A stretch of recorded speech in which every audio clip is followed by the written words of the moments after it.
You are listening to the Savage FINcast, episode 116, Super Freaks Interview Extravaganza. Chicago. A criminal mastermind called Overlord held our city in his terrifying grip. Ordinary cops were losing the battle against Overlord's super freaks and mutants. Then, a miracle happened. When I found him, he had no memory of his past.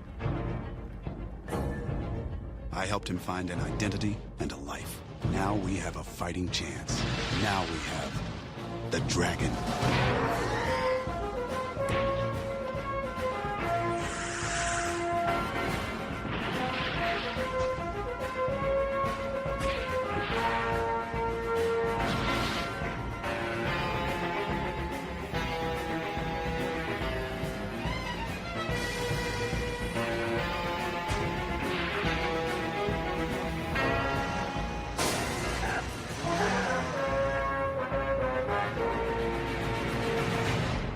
This is the Savage FINcast, the show that seriously cannot believe how far we've come.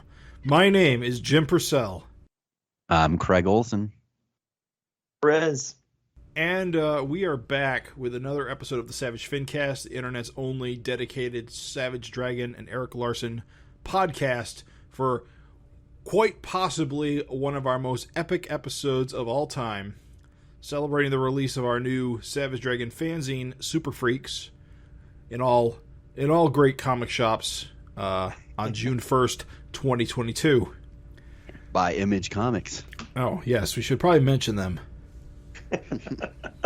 Little important, yeah. This is a long time coming. It's a big deal. We started this concept back in the middle. Well, the concept predates that, but we started organizing the concept back in the middle of last year. Well, actually, it was earlier than that because we had an October deadline. So it must have been in the spring we actually put the word out, started gathering our warriors, as it were. Everything came together like it was lightning in a bottle.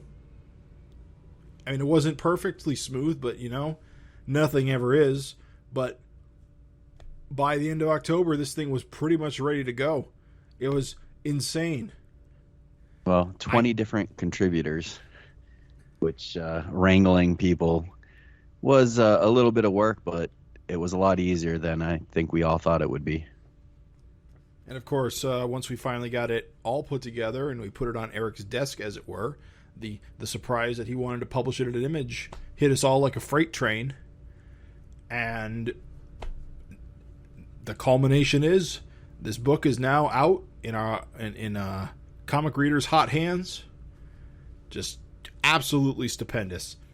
And just real quick for listeners who might have missed it or maybe new to the show, Super Freaks was initially just going to be our kind of 10-year celebration, which we were getting a bunch of friends together to put together this fanzine to celebrate 10 years of the podcast, and we were just going to give it out as a prize on the show for the Finteresting Conversation segment. So we were going to self-publish maybe 200 of these at the most for the people that contributed, and then extras to give away as prizes. And like Jim said, Eric really loved it and asked if he could publish it at Image, and of course we weren't going to say no to that.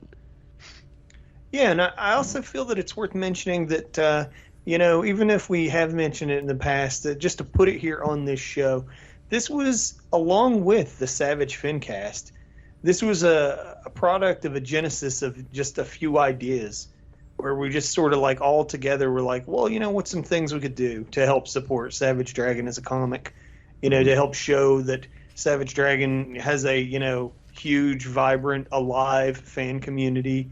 And this very podcast was one of them, the ideas, Jim's idea. Jim also wanted to do the Super Freaks Collective all the way back when Image had forums. And yeah, man, it was just kind of like, it's really, I'm proud of, Jim, Craig, I'm proud of you guys for bringing this bad boy from just a thought, a spark of an idea to reality. It's in stores. We have the product in our hands. It's nuts. It is crazy. And Raven, you definitely provided a hell of a lot of input and guidance as a person that's created your own print comic and create your own, day-to-day web comic. So everything that, you helped us with really helped this run smoothly, because I don't think Jim and I really could have worked it out the way you did with getting all the templates and making sure the art fit right and everything for the printer. Well, it was a pleasure and an honor. Like, it's no joke. I mean, just everybody really, really super came through, and just the finished product. I mean, even when it was only going to be like 200 copies, just as a freebie giveaway. Like, I knew everybody had like talent, but I mean, you are asking people to do things for free.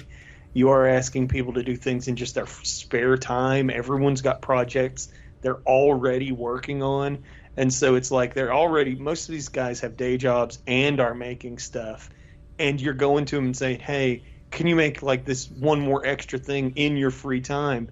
It's nuts that it turned out as high quality as it did. I mean, I'm honestly just super proud. I can't say it enough. Like, I'm proud to be a part of this collection. Like, everybody did such a good job. So in this episode, we're going to kind of break our usual format. We're not going to go over Super Freaks page by page, and it seems a little what's the word I'm looking for? Self-masturbatory. Yes, that word.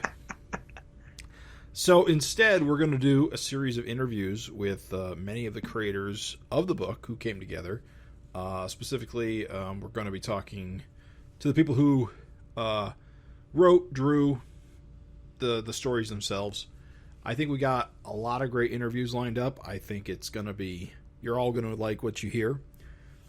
Just apps. We've recorded some of them at this point. We have some more to record in the future. I mean, it's getting this episode together is a lot of moving parts. I would just say, go ahead.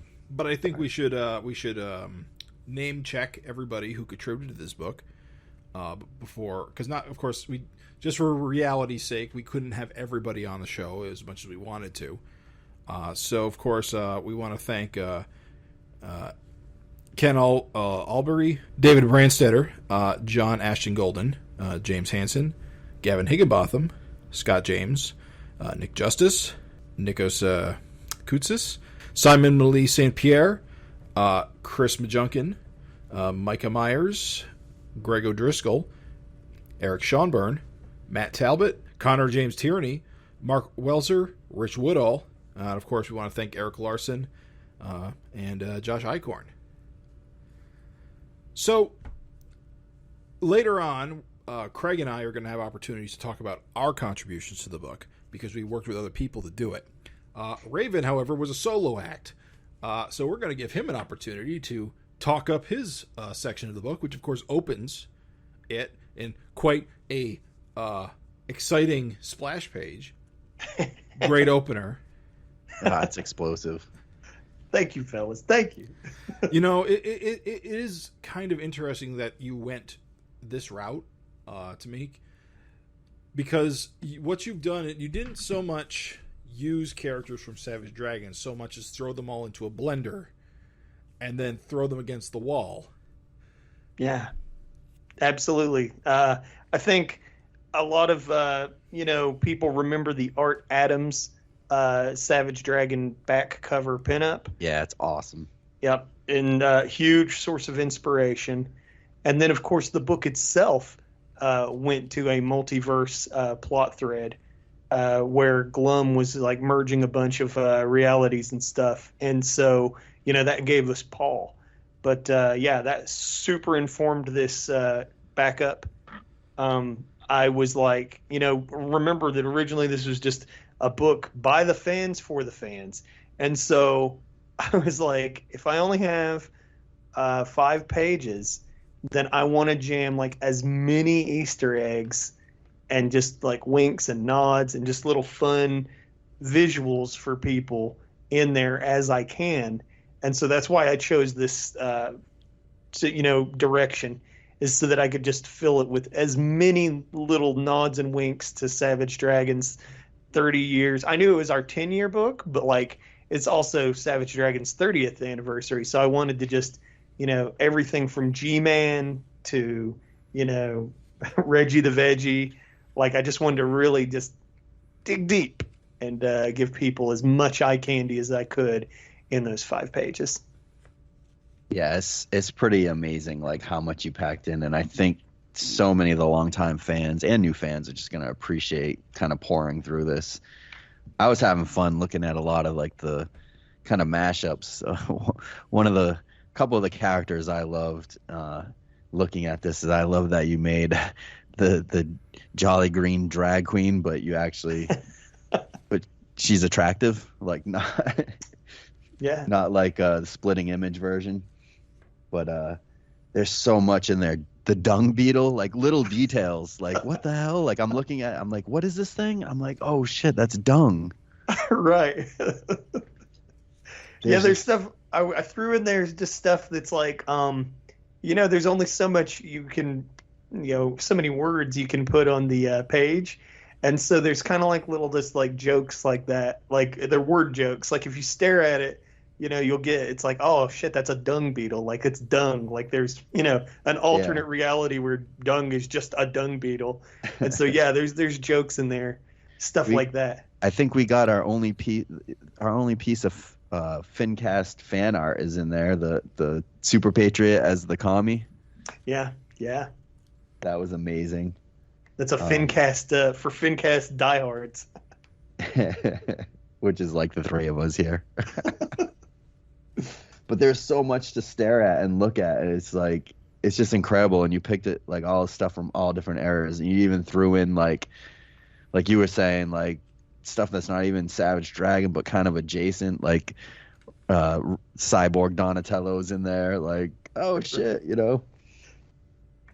shit like that. It's crazy. Yeah, man, I appreciate you looking at all that little stuff. Is the one, there's like a dragon that's slumped over with a little Uzi in his hand. Is that Mako in human form as dragon?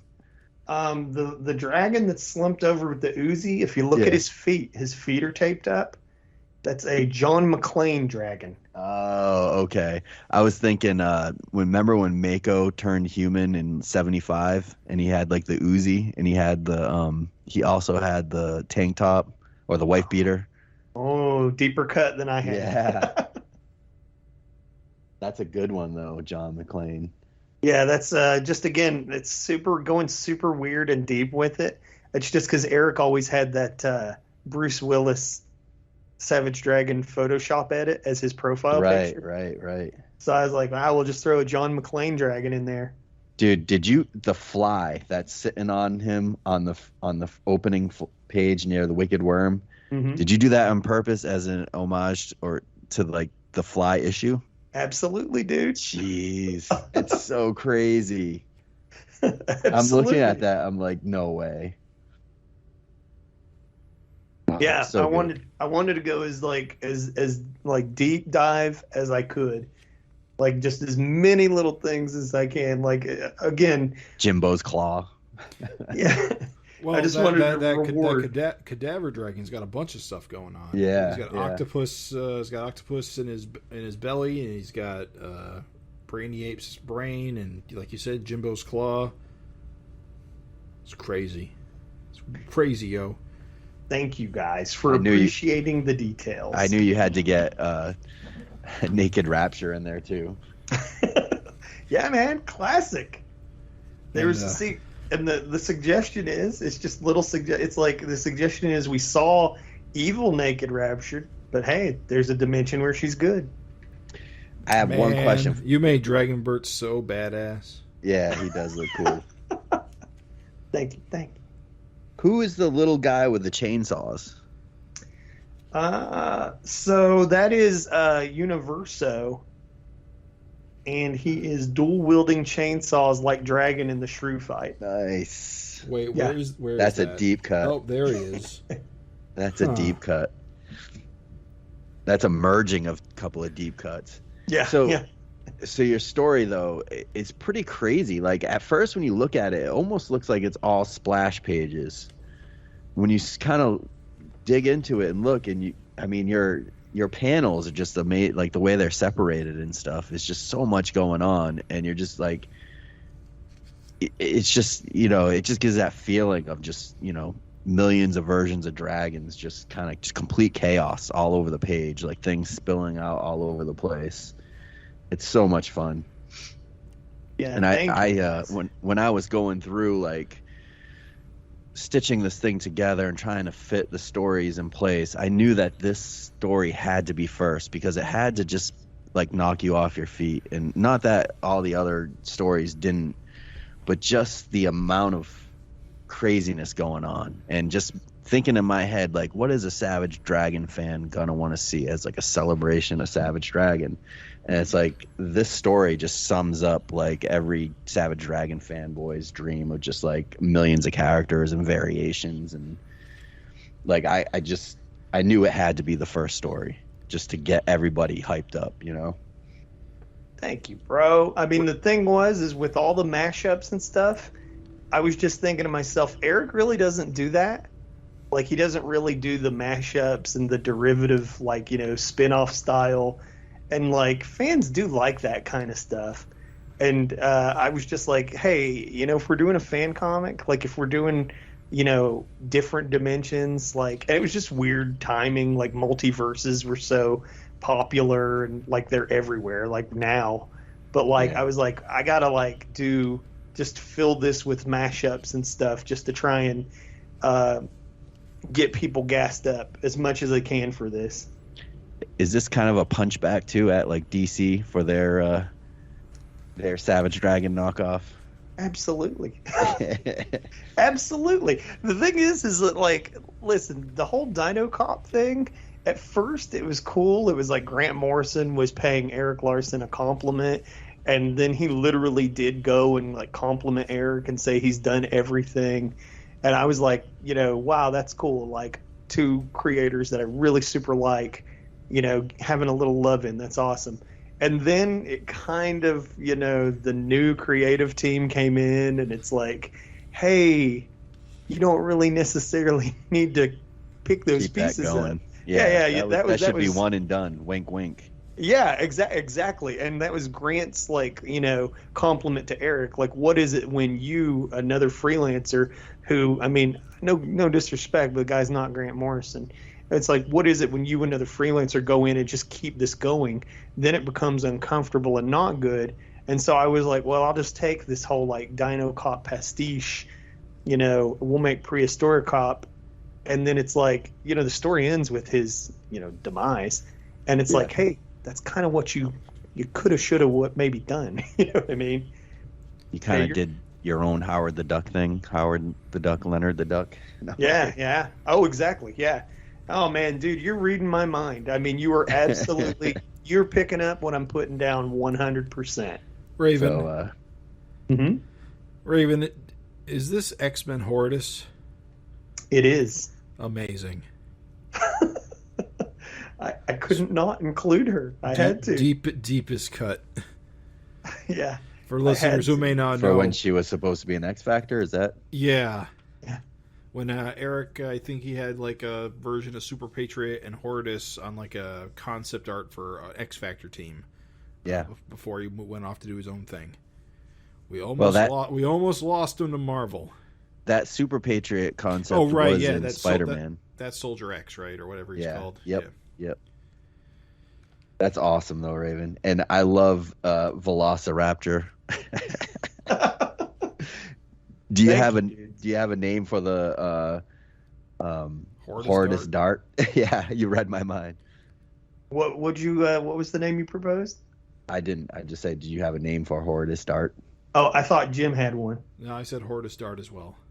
I was just going to say Horridart. Okay. Yeah. It's workman, but it gets the job done. Yeah, there's if you want a fun one that maybe isn't super obvious, on the panel where it's crack, Fool's crack. Yeah. That is Army Ant getting busted in half. Oh, nice. Okay, yeah, with the all right, Camouflage. with the camo, yeah. Yeah. So and there's what's his name? Dragon Cellmate, Simon's creation. What's that guy's name? Yeah. Oh man, Simon's gonna. Yeah, Simon will bust our chops for not. Virgil. Yeah, you see, he's got bro next to him. That's so cool. Yeah, thank you guys. I mean, that's really what I want. I just wanted to just create something that like was visually dense and full of Easter eggs, and people could just pour through it. And if you've been reading the book for like just a few years, I mean, if you've never read the book, hopefully it's enough of a spectacle that you're just like entertained. But like if you've been reading the book since day one, then there's just going to be so many little things for you to enjoy. So that was my hope, and it sounds like you guys were picking up what I was putting down. So we should talk a little bit about some of the pinups in this book, since we're not interviewing most of the people who contributed to pinups. Of course, our back cover was by FINcast co-host Scott James. Yeah. It's unfortunate, though, that ultimately it originally was supposed to be a full bleed back cover, like a cover, but the switch to Image Comics required a barcode, which required the page to get adjusted. So now it's not a back cover, but it still looks great. Yeah, there's a few things on this cover I didn't realize until he pointed it out.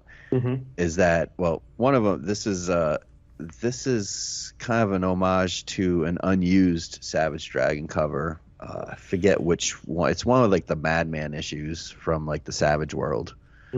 But the there's three shadows on the ground. That's supposed to be us, the hosts. Oh. Malcolm and Maxine versus the Super Freaks. Yeah, we are the Super Freaks, dude. And I love the UPC box with got the fin wrong. They got the fin wrong. It's great. Good likeness. A lot of the times, like we're doing a lot of retros reviews, and we're doing the Savage Dragon 30th anniversary reread. And my God, there's some grisly like Eric Larson like drawings, like people trying to draw him. Yeah, Scott got it. Scott is awesome. Scott's a great artist, man. Like, yeah, I'm so glad he contributed the back cover. And, you know, keeping the dragon spirit alive of giving like the 70s trade dress for the back cover. Too good. And he got Nikos to color it, which, again, amazing. Yeah.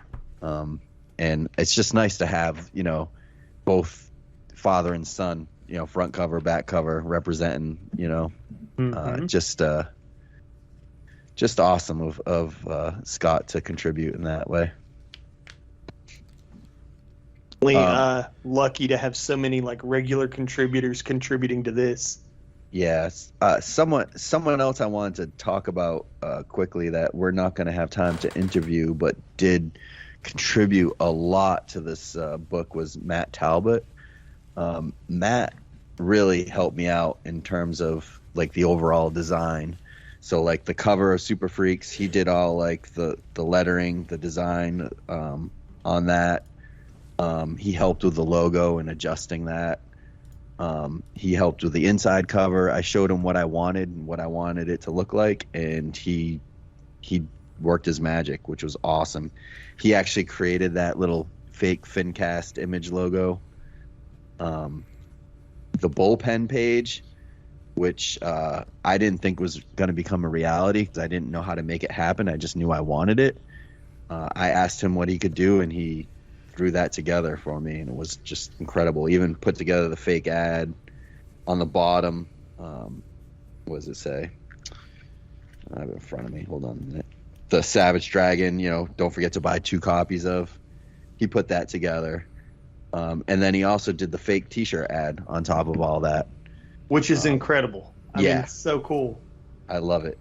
It looks like an old school t-shirt ad. So he did a lot of work to help this become what it became, you know, to make it look as good as it did. One other thing is a quick kind of funny story. Rich Woodall, who, again, another guy we're not going to be able to interview, he contributed a pinup. He was originally supposed to or wanted to contribute a story, and he just had real work get into the way. He does comics for his own imprint off of, was it Black Caravan, off of Scout Comics? Yep. So he's a pretty busy guy, and he initially wanted to do a quick 4 or 5 pager, and he could only knock out the splash page, which we included as a pinup. And I was like, it's such a great pinup, but it's kind of confusing because it looks like it's the opening to a story. And so I asked Matt if he could throw something in like a Marvel Masterworks type thing in there. And so he put in this little scrolled piece, and I came up with Super Freak Showpiece just to kind of make it sound like a Marvel masterpiece. Nice, dude. And that way is no confusion that it's not an opening of a story. But again, little touches that Matt added that really helped us out. Very nice. Yeah, man. And while we're at it, there's we would be remiss. We kind of messed up last time. We were speaking, like Jim said, we're throwing the show together a little out of order. So we kind of messed up. We didn't quite get to tell this story with Mark for both the pinup in the back cover and the front cover. We really should have had Mark on for these stories, but just great stories for these. I'll very quickly tell the story about the back inside cover because I was more directly there and more involved. One of my favorite things of this whole comic. I love that. and then Craig, you got to tell the story about the front cover because it's just as nuts. But just very quickly, this back cover is with Malcolm facing Dart as the centerpiece, and then all the other figures around. Me and Mark had never really met before, and I just went up to Erie to do a convention with him, and we were just sitting around, and I was like, oh dude, Mark had at this point done a Savage Dragon backups. I had done a Savage Dragon backup. I was like, we got to do a jam piece, and D Fish was there too, and so me, Mark, and D, we all jumped in. We all did different figures in this jam piece, and to be frank, my pieces were the weakest. Mark and D absolutely killed it. And then I was like, okay, well, you got to get this back to me, though, because I definitely want to work on my guys. My guys look terrible. And Mark's like, okay, yeah, no problem. Well, this became the pinup, which was it just was traveling all over. All of a sudden, Rich wanted to do a little bit. Scott James wanted to contribute a little bit. And so everybody's getting a pass at this pinup, and everybody's just making their parts look better and better and cooler. And I'm just like, my contributions look worse and worse as time goes by. and I'm like sweating bullets. I'm like, okay, guys, well, hurry up and let me take a crack at that. And originally, when we did this piece, all these characters were alive. That should tell you something. Every one of these characters was alive. Yeah. And then by the time the piece finally started to finish, many we included the Chain Man because we just had no idea. His issue wasn't even out. Yeah. But we were prepared for him to be a big heavy deal. Yeah. We thought he was going to be a heavy, and he ended up being a one and done. And so it's kind of like that really tells you the story of this piece. And so finally, when we're, time has passed, and me and Mark are kind of feeling not so great about it because it's most of the characters are dead, and it's just kind of like the piece is stalled out big time. It's just hard to get everybody to find time to work on anything. Finally, we have Super Freaks coming, and I tell Mark, I'm like, dude, just give me the piece. I was like, give me the piece digitally. I don't even need the real piece. The real piece is out there somewhere. I said, I don't even need the real piece. I was like, just give me the digital piece where it's at now. I was like, and I'll go ahead and I'll just take it home. And so I finally got my my last pass at this, and I got to juice up my characters, and I got to do a final pass over everybody's art to kind of make it more cohesive and everything. And then Craig made Nikos colors. Yeah, but you did more. There was a lot of empty space, and you filled in so many characters in the background to make it look just awesome. There's a lot going on here, you're not giving yourself credit for. Thank you. I'm trying to be humble and concise. When I saw that final thing, I knew I had to get Nikos to color it. I was like, I knew it. That had to be colored. It It was just too awesome. And then wherever I got the colors back from him, I was just like, holy crap, this is going to be great. I was so stoked. It was unbelievable seeing the colored like final result, because again, here's this little like just mystery like pinup, like what's it ever going to be good for, like is it ever going to be done. Like it just started, we were just goofing around and like spent maybe 15 minutes tops on each dude, and just like when I finally saw the finished piece, I was like, holy shit, dude, this turned out great. Like, thank you, Craig. Dude, you did not want to include it. You were so like, you pushed back so hard on me when I wanted it. I'm glad I kept on you. That's and I'm glad you finally agreed. Everybody delivered is the thing, and I was just kind of starting to feel insecure about it, but it turned out good, dude. Well, it's like you said too, like guys that it died and whatever, but that's the whole thing with Savage Dragon. That's what's cool about it, you know? Yeah. And there's such good visuals. I feel like I took up too much time. You got to tell the story about the cover. It is just as good a story. Wait, what's so good about it? Oh, wasn't this a commission at a con? Well, so the cover of this was as a pencils commission that I got. I don't know how many years ago was it, Raven? Was that like long time ago? 14 years ago or something? Yeah, I was waiting in line. That's where I met James Hanson, who worked on this comic as well, and we didn't talk to him about that. But I was in line behind him. Apparently, Raven, you say that we were hogging up all of Eric's time and pissing off everyone in line, and I didn't know you were behind us in line. Never met you. Didn't meet you that whole time until years later. You told me. Yeah, I was standing like here's these two guys, and they're standing up there, and I can kind of hear it sounds like Craig, but I'm not sure. Like I don't have like your face in my mind yet, right? And so I'm just thinking, I'm like, wow, I wonder, but nah. And it's like here's these two guys, and they're like just like chatting up Eric, and Eric's just laughing and chatting back up with them, and they're just really like. You know, the funny thing about it is that these two dudes are like chatting with Eric. It doesn't look like they're getting anything done. If you're just casually looking, it looks like you're just standing there laughing and talking and not like doing shit. It doesn't. Right. It's not so obvious that the reason you're standing there chatting is because you're getting a commission. And it was funny because like Eric was sitting on a table. The line was filling up. There were people holding stacks of books. Like they were all tired and angry looking. And on top of that, the line was wrapping around the table and blocking another artist. And he was getting kind of pissy because like nobody could see him at all. And like, oh, it's the funniest thing because years later we talked about it. And I was like, yeah, dude, like I was behind you. And Craig's like, what? I was like, yeah, and everybody fucking hated you. They were all mad. Well, guess what? They were giving Eric free, a stack of 100 comics to sign for free. Yeah. And James Hanson and I were paying him to do commissions. So I think it's cool. I think it's cool that ended up here.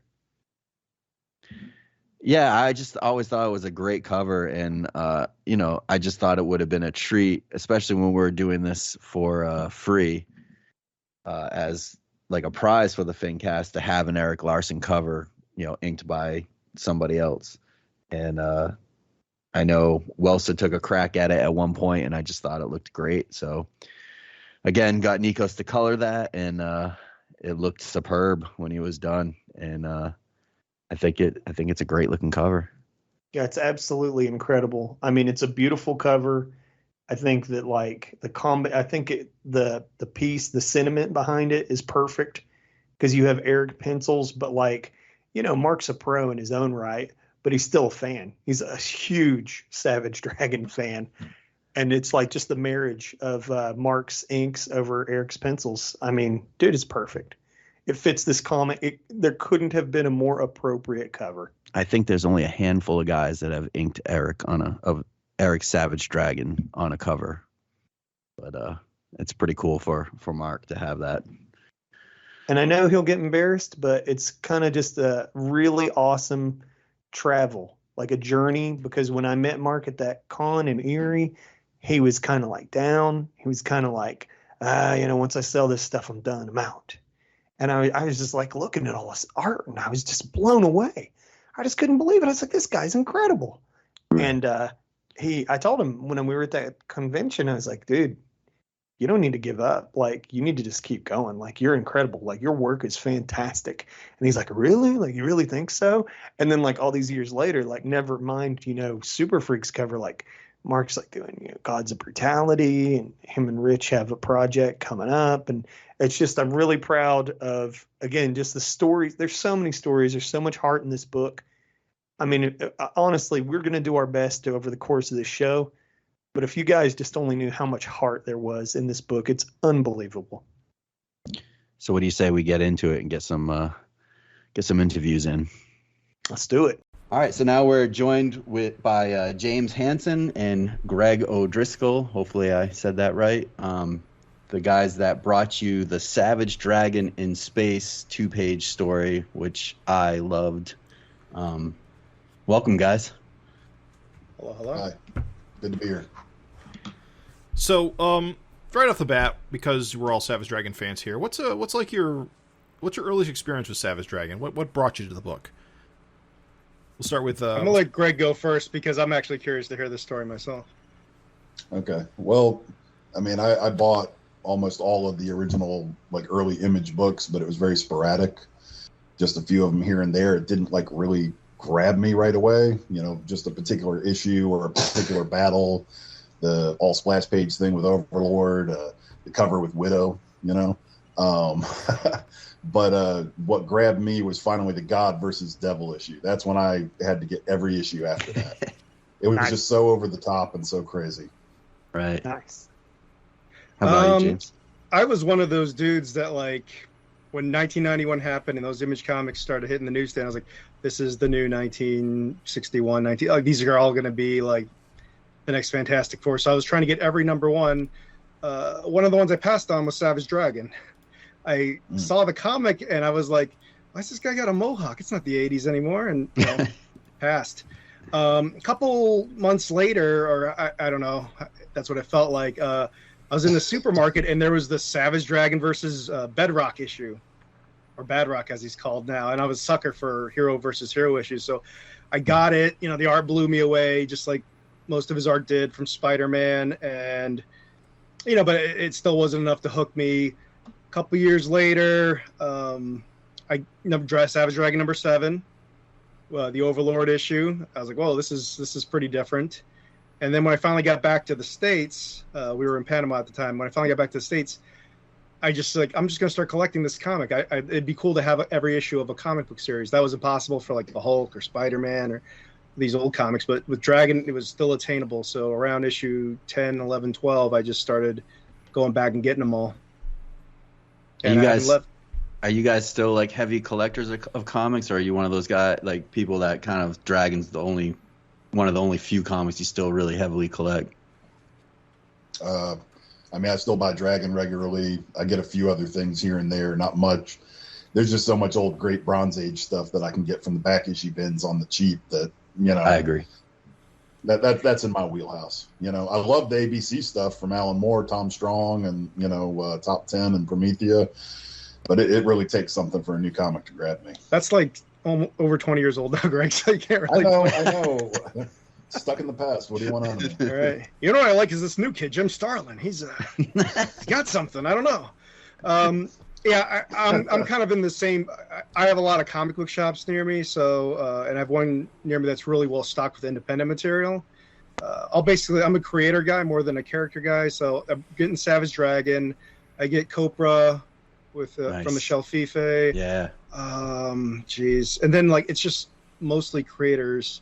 After that, if Tom Scioli does something, I always get it.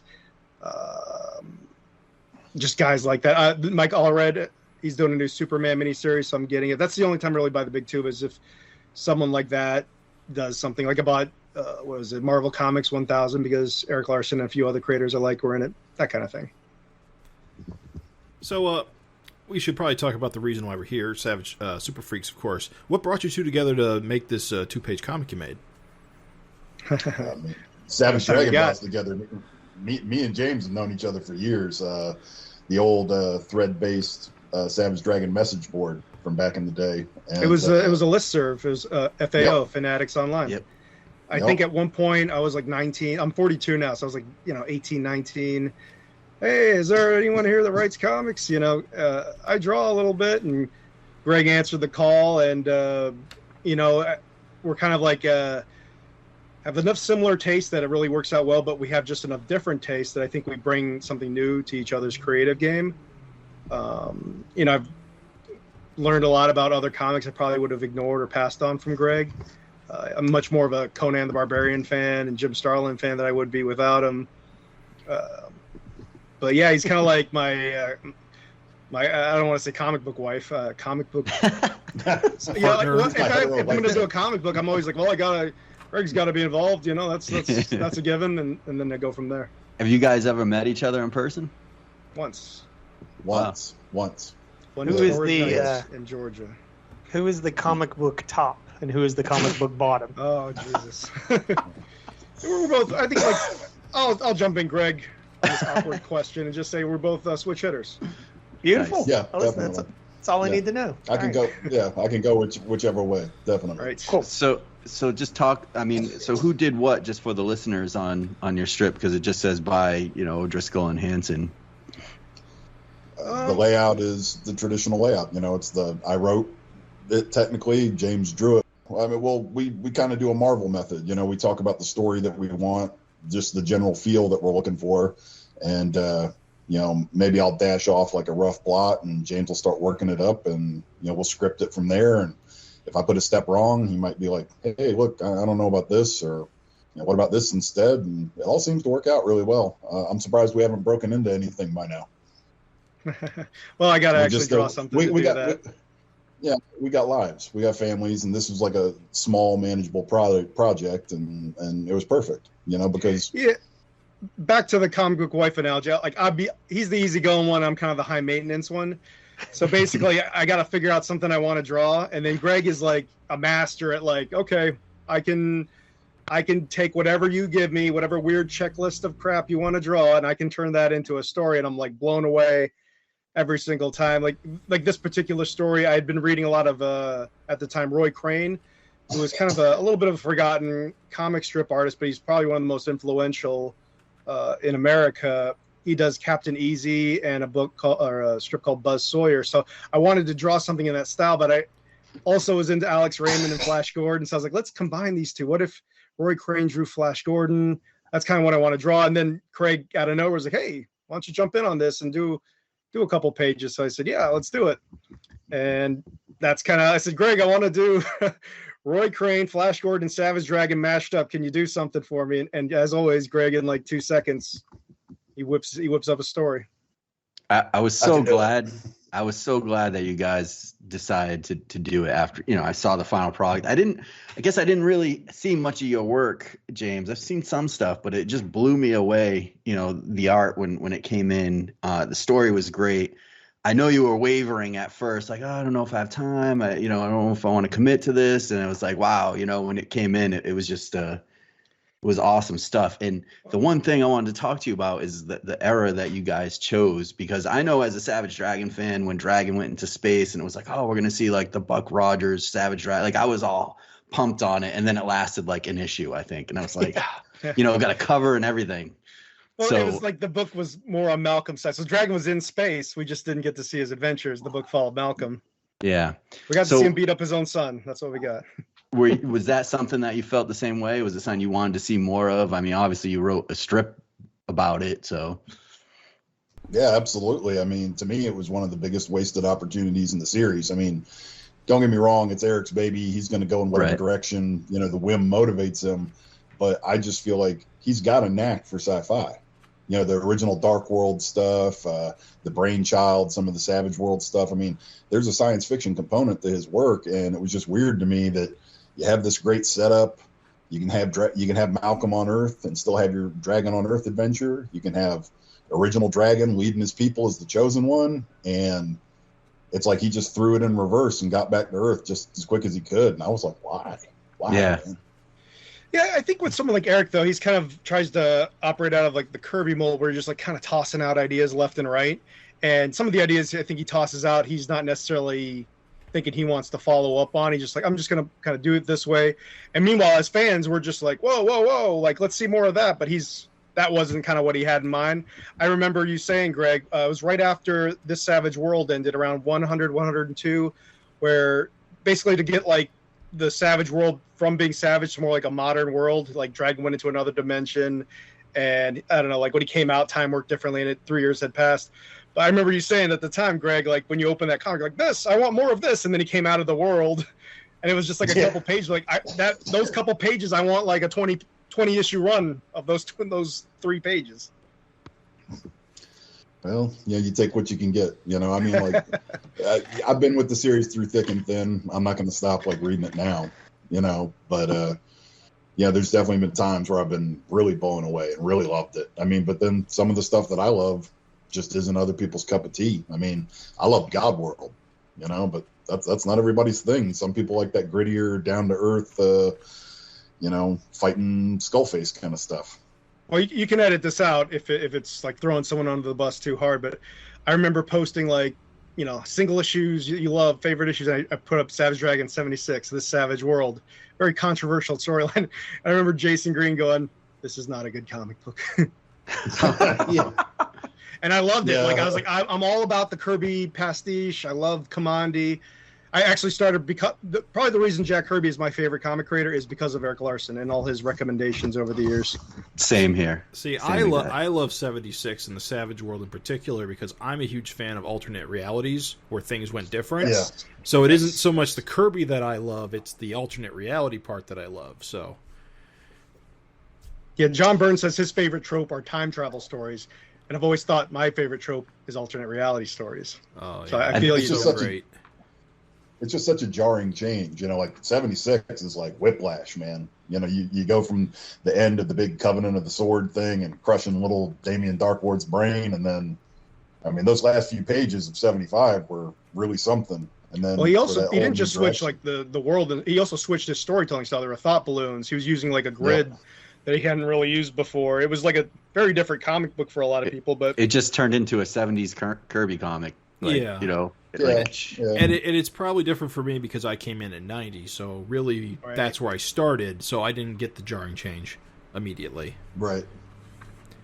I mean, but that's what this book is. I don't think people were as used to it then because like there were the shock tests and everything, but like the status quo for this series there's really never been a status quo. People are still drawing Dragon as a cop. Oh, yeah. He's dead, and he hasn't been a cop Craig. in a while. Like he's probably been a cop less in the series than he was, you know. Oh yeah, I think I looked into it once. I think he was a cop for like 25 issues or less, because he was bounty hunter for a little fired while. After Gang War. Yeah, he was fired after Gang War, and then he became the SOS leader, and then that was it. Yep. That was just such an exciting time to be a Savage Dragon fan. I'll tell you that, man. Buying those issues off the stands, because up until that point, you know, every other comic book, like it's the status quo forever, and then like he wasn't a cop, so you assume he's going to be a cop again. Then he's got a government. You know, it was just like such a crazy time to be a Savage Dragon fan, and just all these new characters. When that preview for 40 came, and he was wearing that superhero suit, and there were those dudes behind him, I was just like, whoa, what is going to happen? I was like frothing at the mouth every single issue. Well, Malcolm's been the lead in the book now for almost twice the amount of issues as Savage Dragon was a cop, probably. You know, close to it. You know, like when you think about it that way, right? I mean, Dragon was a cop for the first 30-something issues. Yeah, that's crazy to think about. The period. It was he died in 25, right? So I guess he stopped being a cop then. Wait, and then he got fused with William. Well, I guess William was a cop, so never mind. It's the power of the cartoon. Power of the cartoon. I love all of that. Well, yeah, I guess those were like my teenage years, though. So like the time passed more slowly, and I didn't have any money, so I just reread the same issue. It's like the opposite problem now. I have more comics than I have time to read them, whereas before I had all the time in the world but no money to buy them. I just had a lot of fun with it. I like the whole Dragon in Space concept. If he was to slap in a backup story right now that was something like that, I would go ape. And the thing is he's hinted about that in the past. He's like, if I ever want to revisit a past era, I can do that. I mean, he did it with this new guy becoming Mako, you know. Right, So- right. I mean, this is something that could easily slip in as a real backup, and as a side adventure Dragon had that was never shown. Except for I don't know how you'd explain Skullface, but I'm sure you guys will figure something out. Oh, he's got an explanation. I'm do. sure. I do. Nice. Spoilers. It's simple. I just love Skullface, and then Right. 2, it was just such a crazy out of left field cliffhanger. I mean, if you're only going to do 2 pages and you're imitating a newspaper style strip, you might as well just end it on something really off the wall. Yeah, So that's so I was awesome. like, let's just have Skullface there. But we'll save it. Maybe if we ever do Super Freaks 2, we'll find out what happens with Skullface. Those pages came out. I'm like, I take forever to draw a page, but because I was using that stripped down Roy Crane approach, I just burned right through. I was like, man, we should have asked for 10 pages. I could have done so many more of those so quickly, and I didn't realize it until I did it. I definitely could have. I would have liked to see more pages. Let's put it that way. Well, But, I just like that goofy outfit. Yeah. You mentioned a love of Tom Strong. I got to tell you, when I saw Dragon in his space outfit, that's where my mind went. Right, point. definitely. Yeah, definitely. I mean, it's Dragon, so the adventures wouldn't be as cerebral, and that's okay. Dragon has a visceral component to his character that is awesome. But I think that Eric could have done anything he wanted to with that, but I think he wanted to get Dragon back home and kind of put it to bed. I mean, the thing with Eric is if he had the time, or if he was Jack Kirby's speed, I guess, or slavishness to the drawing board, he could easily do 2 or 3 monthlies, as a writer in the Savage Dragon universe. He just doesn't have the time to draw them all. I mean, we see that with Ant coming out now. We've had a delay in Dragon because he's been kind of revving up and launching Ant. Really different drawing style too, very interesting. And Yeah, I've been enjoying it. He's definitely got enough material, but that would have been cool, a Malcolm in one series, then Space Dragon in the other one. I could have definitely plunked down my pennies for that one. well, Yeah, I guess. that was kind of the premise of Super Freaks in the first place. Was an opportunity to just make fan comics of the parts that we wish was focused on more of. So, in truth, you've kept to the true spirit of the thing. So. Yeah, and I was honestly, blown away. Everyone did a great job. Yeah, it was really, crazy. It's amazing. well, we've got you here. We're gonna I just want to I didn't get a chance to praise you guys, but hey, listen, this is beautiful, beautiful art. I mean, fantastic writing. The cliffhanger with the skull face, just these alien designs, on the crap panel where the aliens are just all coming all at once. Just great physical comedy, where he's bonking the guy with the pipe, the wimpy scientist. It's just a It's lot. my favorite panel. The whole thing is it's just you used the hell out of these 2 pages. Yeah. And it's fantastic work, gentlemen. I mean, fantastic. Well, thank you. And actually, and I'm not just saying this because you just said it, but I was really blown away by your pages, and I'm pretty blown away by most of the stuff you post on your Facebook account. I love your ink style and your ink line. Inking is is kind of like my fetish as an artist. I'll buy the same thing with drawn, inked by different guys. It's really my thing, and I just really like your ink line quite a bit. Thank you, brother. I mean, your work is fantastic. Both of you. This is seriously. The other guys said it. I just had to jump in and say, thanks for choosing this era. I think it's fertile and just ripe for just doing a backup. And just like Craig said, I mean, I'm just echoing what he said, but that's what we're here. That's what we got you here for. Is that when I saw somebody did a Space Dragon art submission, I was like, hell yes. Yeah. Yes. Same here. Yeah, well, Right on. if anything ever happens, you can pretty much be guaranteed me and Greg will go 1 of 2 eras. That one or the Savage World one. He's going to either want to do Thundar or Flash Gordon. And when I say he, I mean both of us, actually. Thundar or Flash Gordon. So that's kind of Nice. our wheelhouse anyway. The one thing, what I found is it's hard enough to write a 5-page story and get where you want to go with 5 pages. 2 pages, I can't. It's just it's tough to get a decent story, make it enjoyable. I mean, that's right on for the story that you guys did. I love that cliffhanger, like you were saying, Greg, with Skullface. It just makes you want to be all right, well, how the hell did this guy get here? I need more. And that's how I feel. Like, I need more. So you need to bug Eric to get you a backup. And... It's amazing. Greg is like really an amazing writer. Like, people don't know how many great ideas this guy's got, because like it was just like one night, just chatting like this, and I'm like, I'm only gonna draw like one page. I remember it was supposed to be one page, and then Greg's like, I don't know, man. What if we just? And he just like everything that was in the strip was just him kind of, we'll just do it this way. And then I was like, well, I better make it 2 pages. I'm not going to fit all that into 1 page. Cool. Well, I want to thank you guys for jumping on with us and sharing your story. I know we all loved it, and it was great chatting with you guys. So a pleasure, man. It was a great project. Do you got anything else going on? Yeah, anything you'd like to promote? Anything you'd like absolutely. to Throw it in there. Because I would love for as many people to get more of your stuff as they can. So throw it out there. Well, just seeing this comic at Prince inspired us. We're going to kind of keep going with kind of the retro, that kind of thing. And we're working on a comic. We haven't even really officially titled yet, but the 2 main characters are Doc Dinosaur and Tigress. It's set in the pulp era. I just posted one to the first page to my DeviantArt account. The URL is deviantart.com, Hanzo, Hanzo, -- razor. So you can see that first page there. I also have done some RPG illustrations you can look at. But yeah, I just want to pick it up and get more Greg's ideas out there through my art. Nice. Gentlemen, you mentioned, and I'm not going to eat up the last of your minutes with this, but you mentioned, hey, we're normal guys. We've got lives. It's hard. You're talking to Captain, normal lives, it's hard. You know what? I'm going to just throw this out there. Make your comic whenever you can. There's no race. 1 page, 2 page. Before you know it, you've done 8 books. It adds up so fast. So just don't worry. Life never even Eric, as of this recording, we had like a 2-month hiatus, between Ant, but like since January for Dragon. But it's like, hey, doesn't matter if you're a pro of 30 years or if you're just a nights and weekend guy. Life keeps us all slowed down, but get those pages in where you can, when you can, because you two are ready for the big leagues. Oh my God! So thank you, man. Thank you so much. James is my guy, man. He's my preferred dude. He's the guy I want to work with. So again, and thanks to Craig for the invite, and to Raven and Jim for putting this whole thing together. This was like a real cool experience.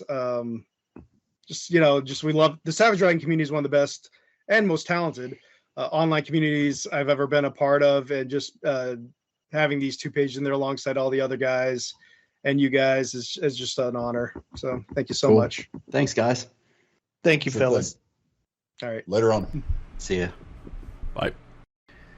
All right, so now we have Nick Justus, who worked with me on the Spy versus Spy story, and Mark Welser, who worked on the Last Shot story. Welcome, guys. Hi there. Hello. Hello. I got to say, it's great to be back in the FINcast studio. That's right. We've actually had both of you on before. Nick, of course, was one of our earliest co-hosts, and Mark, we had you on here for Gods of Brutality interview, I believe. Yeah, and everything looks so much nicer than the last time I was here. You fixed the hole in the wall. That's good. A lot less cummy socks. There's still a couple. Less, I said. Yeah. There's always going to be some. And congrats on 10 years of the Savage FINcast, fellows. Thank you. I know when you started this, I said, how are you going to make this last? You're going to run out of stuff to do. And you said, you all pretty much said in unison, like, if we ever run out of something to talk about, we'll just make our own book and talk about that. And now here we are. It's true. We are here now. So to kick us off, I probably had this question asked before, but how did you get into Savage Dragon in the first place? Mark, we'll go with you first. Me, I had an older brother. I still have an older brother, but when we lived together, he had a job and money, so he would get comics, and I would just read whatever he brought home. So he was getting the Image titles, so I was reading them. Then he went off to college, and I was stuck with Dragon number 2 in the regular series with the Turtles was the last one I had. So I was off Dragon for a while, but when I was older and got some money of my own, I could go buy them, and I got them with issue 28 with the Max crossover. Was when I got back, and I've been with it ever since. Nick, how about you?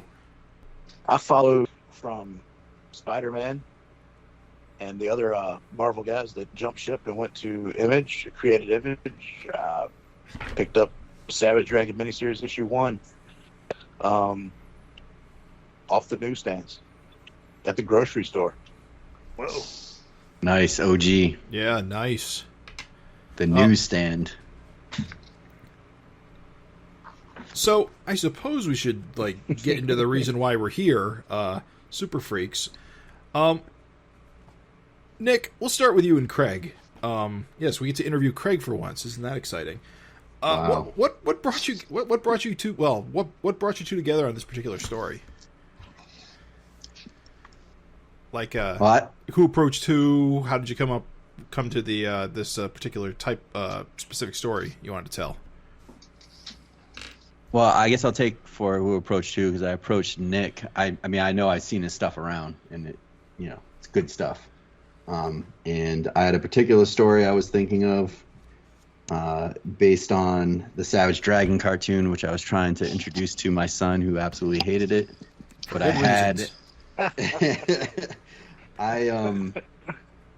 he was terrified of arachnid for some reason, which is ridiculous, but maybe it was the voice. I don't know. But I had Red Talon on my brain, and funny enough, I had remembered Welser's pinup, or I don't know, you had it on maybe one of the old Brotherhood of the Finn sites, like your Red Talon kind of pinup. It was just something I did for fun. Was it? Yeah, I was watching the show, and I said, somebody should draw her. What would she look like if Eric drew her? So I tried to do that. And it was just I think that's the only drawing outside of the cartoon of her.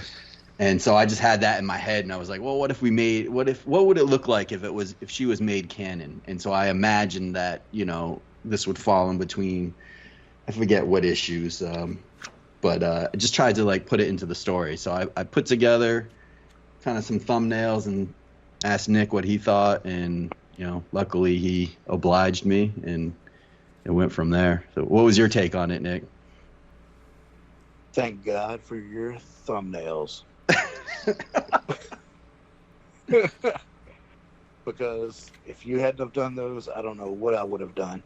And my approach was to take the archives, the Savage Dragon archives, mm-hmm. and lift as much from those as I could, swipe as much as I could, but do my own thing.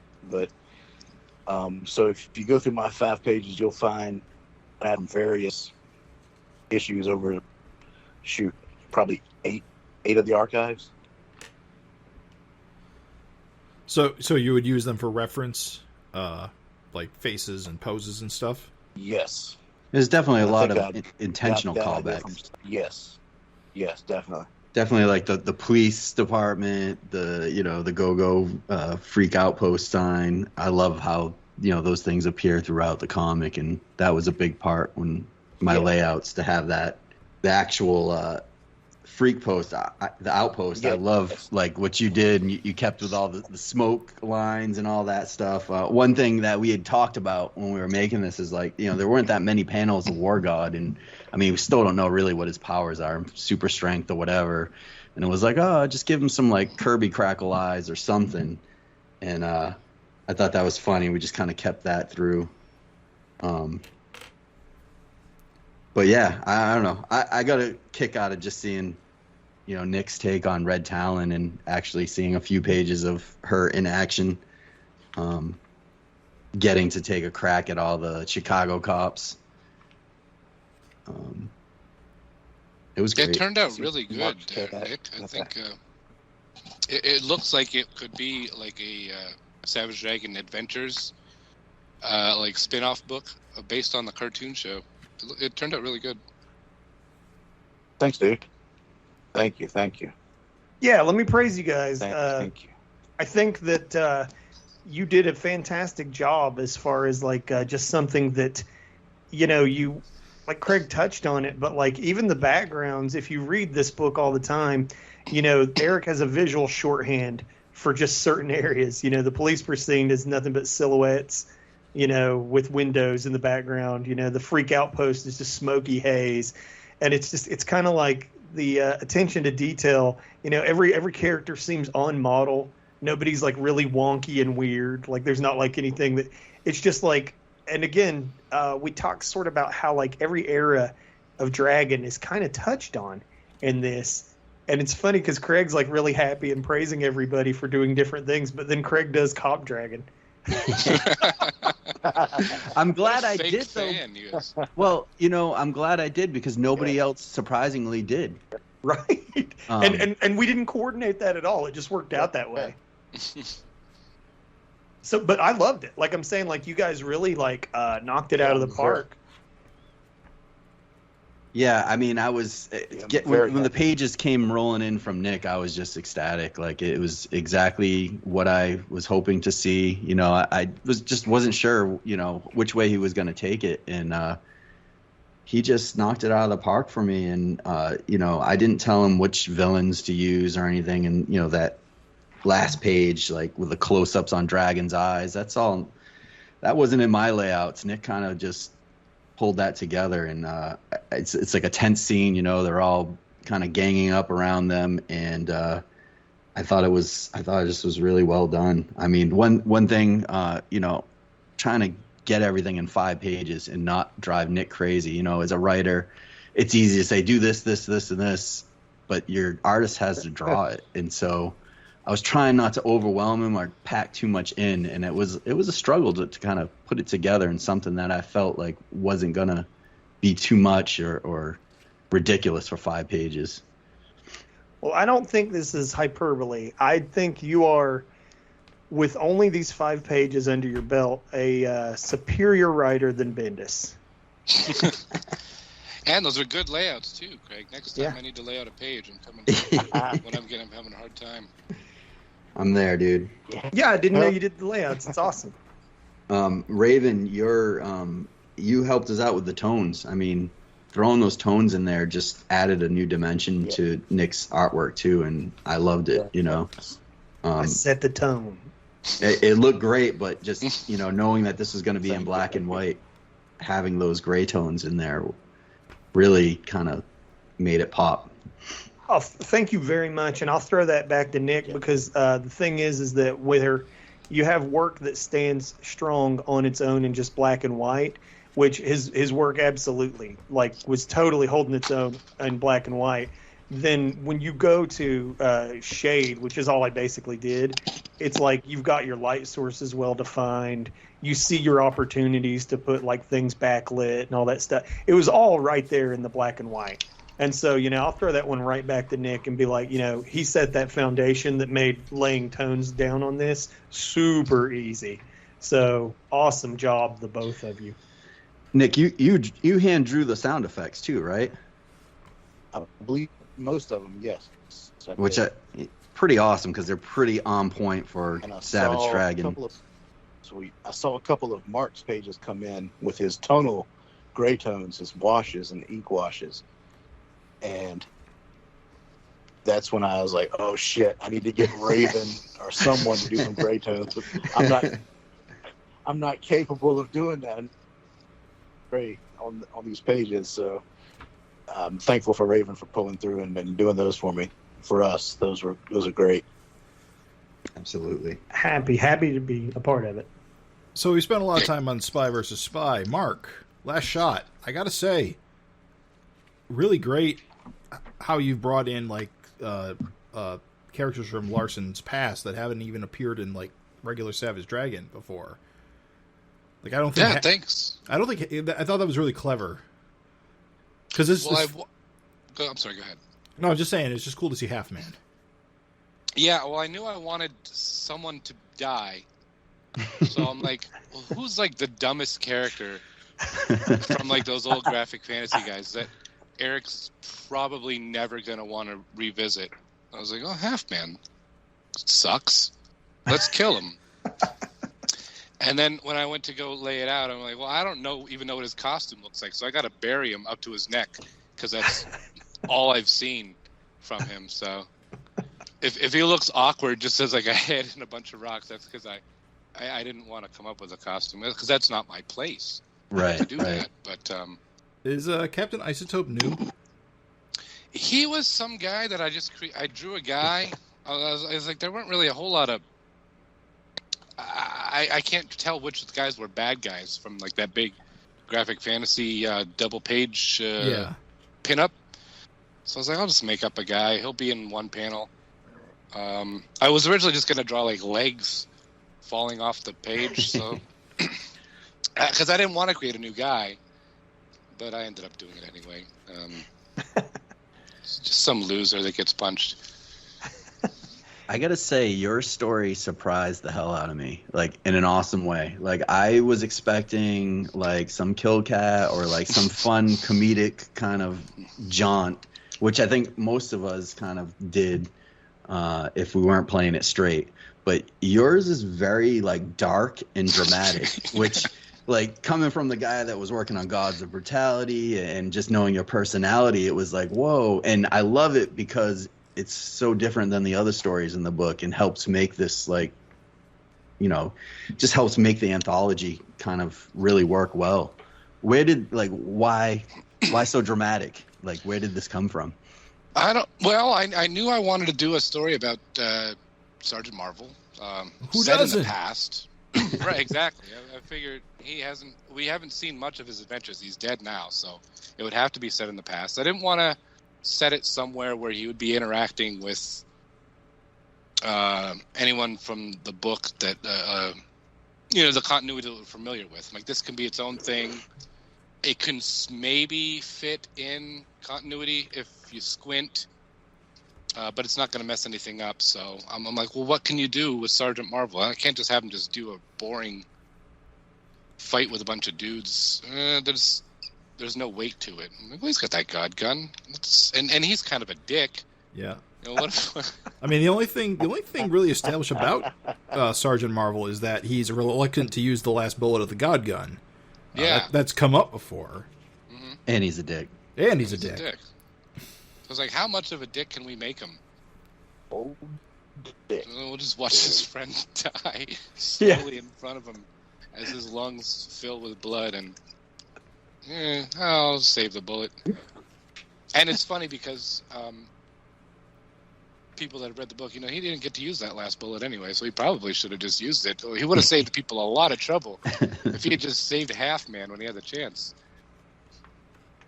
Yeah, I gotta say, I was telling the boys, when I saw this, it blew me away anyway, just because it's very, like Craig said, shocking, tone, very different from what everyone else did.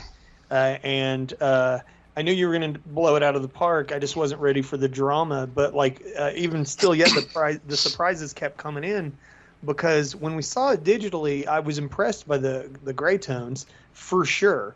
But then when you see it in print, I mean, it just looks beautiful, and it's very Walking Dead. Like, there's very kind of a lavish look to this, and just the way you frame shots and stuff. Just truly, dude, like different from what you're doing in Gods. You're like a different guy made it. It's nuts. Yeah, it was the whole thing. It was like I was working on Gods at the same time. I was like, well, I want to do some pages for this podcast comic, and I have to get them done quickly because Rich will be mad at me. He's like, why aren't you working on your Gods pages? So, and I always wanted to try to do like a tin sale style. I don't think I quite pulled it off, but it was fun. And I was like, well, I can do big heavy shadows and like no backgrounds. That'll get me through it. I'm like, well, if I add some gray tones, that'll make me cheat. You can cheat a lot of the missing backgrounds and stuff, make it look like you spent more time on it. So that was basically, it was just logistically I needed to get it done. Beautiful. Yeah. Home run. Thank you. Yeah. It's just so great to have you both contribute. It's just magic. Well, we're magical men.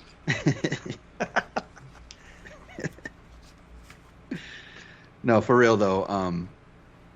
I know that you were working on Gods of Brutality at the same time, and that's a paying gig, and so I know you were kind of wavering in the beginning, like, and this was just going to be kind of a, obviously not paid and wasn't even going to be an Image comic at the time. It was just going to be a little 200-page self-published thing. So, and for Nick too, with his paying gig, I mean, for you guys to take time out of working on your comics that are actually giving you money to do this, and you guys being established artists kind of led cred to the whole project, which I think helped push this, over the top. But yeah, I mean, I really appreciate it. I don't know how many late nights you're spending getting these extra pages in on top of what you're already doing, but I don't know. I felt bad once I saw everybody else's pages coming. I'm like, oh, they spent a lot more time on these than I did. No, you don't need to feel bad. Neither you dudes. What's funny is Nick was like, oh, I should have done this. I was like, no. Nick, Mark, you guys knocked it out of the fucking park. Yeah. We all got regrets after the work. No. I think that's a common theme from everyone we're going to hear tonight. It's my experience that it's a common theme with most artists. Yeah. Yeah, well, it's also, it's like I didn't expect more than like 20 people to see this. Well, yeah, the situation has changed. Tried a little harder. Maybe I would have put a background in one of the panels. Would have been probably fine. I don't know. I like the ink wash thing you were doing for the backgrounds. I actually think it adds a lot of a lot of I was gonna say tone, but not tone. Sorry, moodiness. Yeah, mood. Atmosphere. Perfect.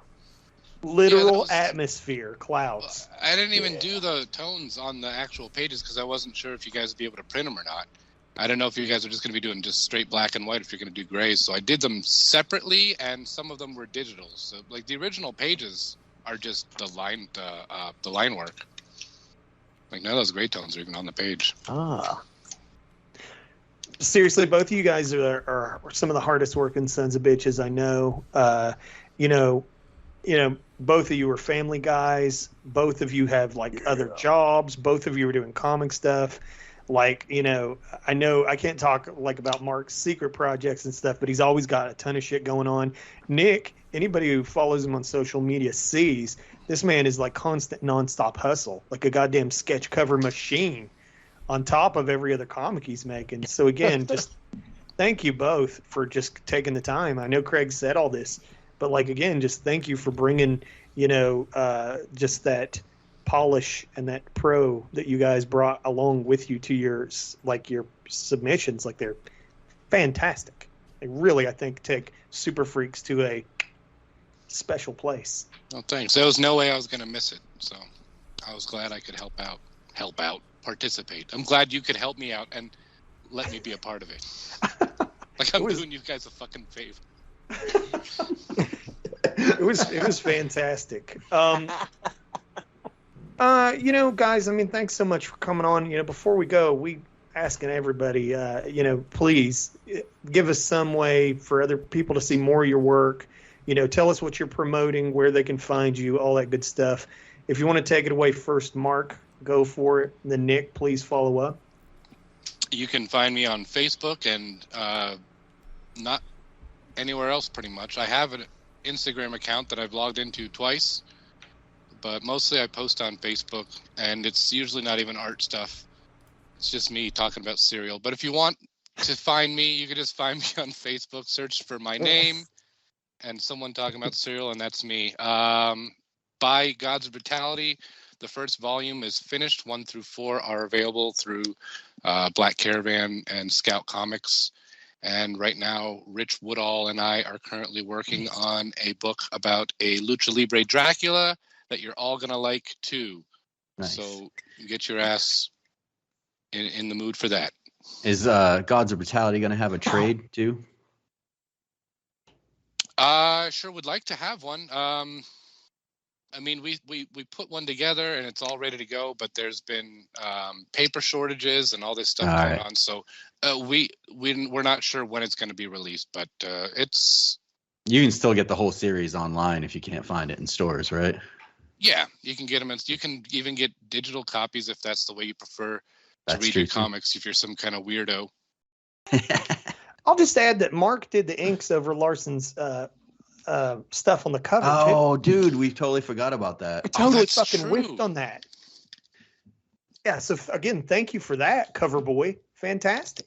And thank you, Raven, for when we were I know at the it's Library coming. Comic Con together, and you peer pressured me into selling the original art for $10. What? $10? Yeah. That SMA. Well, and nobody knew it was going to be used as a cover. It was just something that I inked for fun. And some guy was looking at my thing. He's like, "Oh, I'll buy this." He thought it was like a $10 print, and I was like, "Oh, that one's not really for sale." Raven's like, "Come on, man, you can totally do it again. This guy's a big Dragon fan. Sell it to him. It's $10. You're gonna make $10 today." I was like, I guess you're right. He's like, yeah. It'll be great. It's gonna be going to a good home. And a couple years later, like, we're gonna use this as the cover. Yeah. I still have the original, so you can do a cover recreation if you want.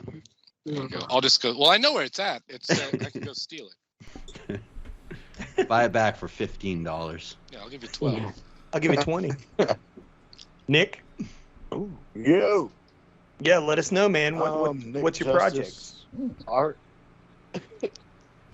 I'm getting ready to start the next volume of Anne Bonny, the next 5 issues, penciling and inking that. Artwork for horror novelist Christopher Triana. Art for him. You can find me on Twitter, Facebook, and Instagram, Nick Justus Art.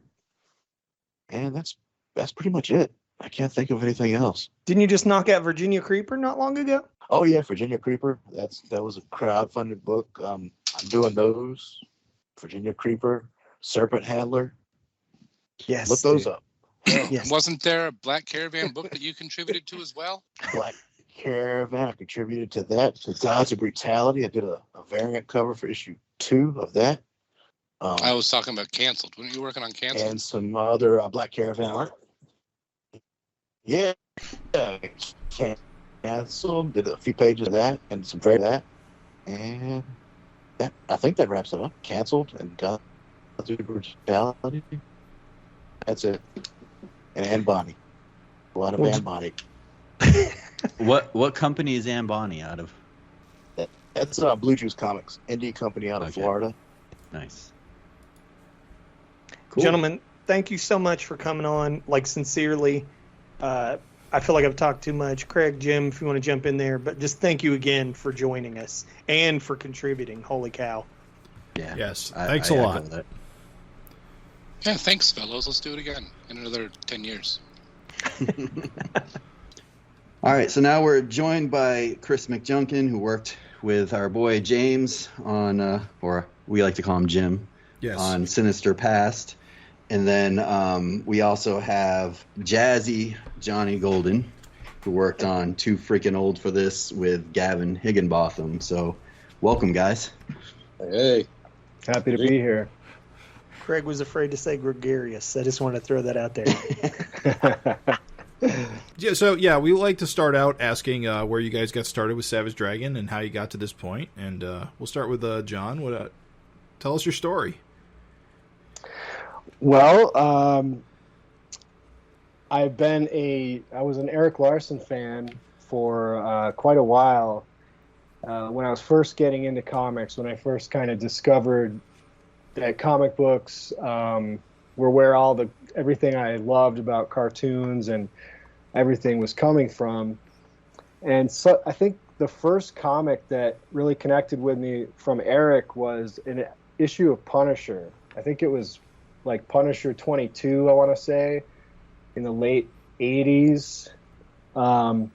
Something about, I just used to stare at the cover of that comic, for just something about it just stood out to me, and it was kind of clicking in my brain, And then from there, it was Amazing Spider-Man, his stuff on Sinister Six and things like that just kind of blew my mind. And around that time, I was getting into Marvel trading cards.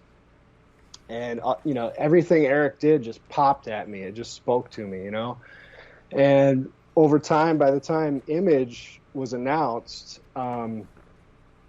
I used to get my comics from mail order.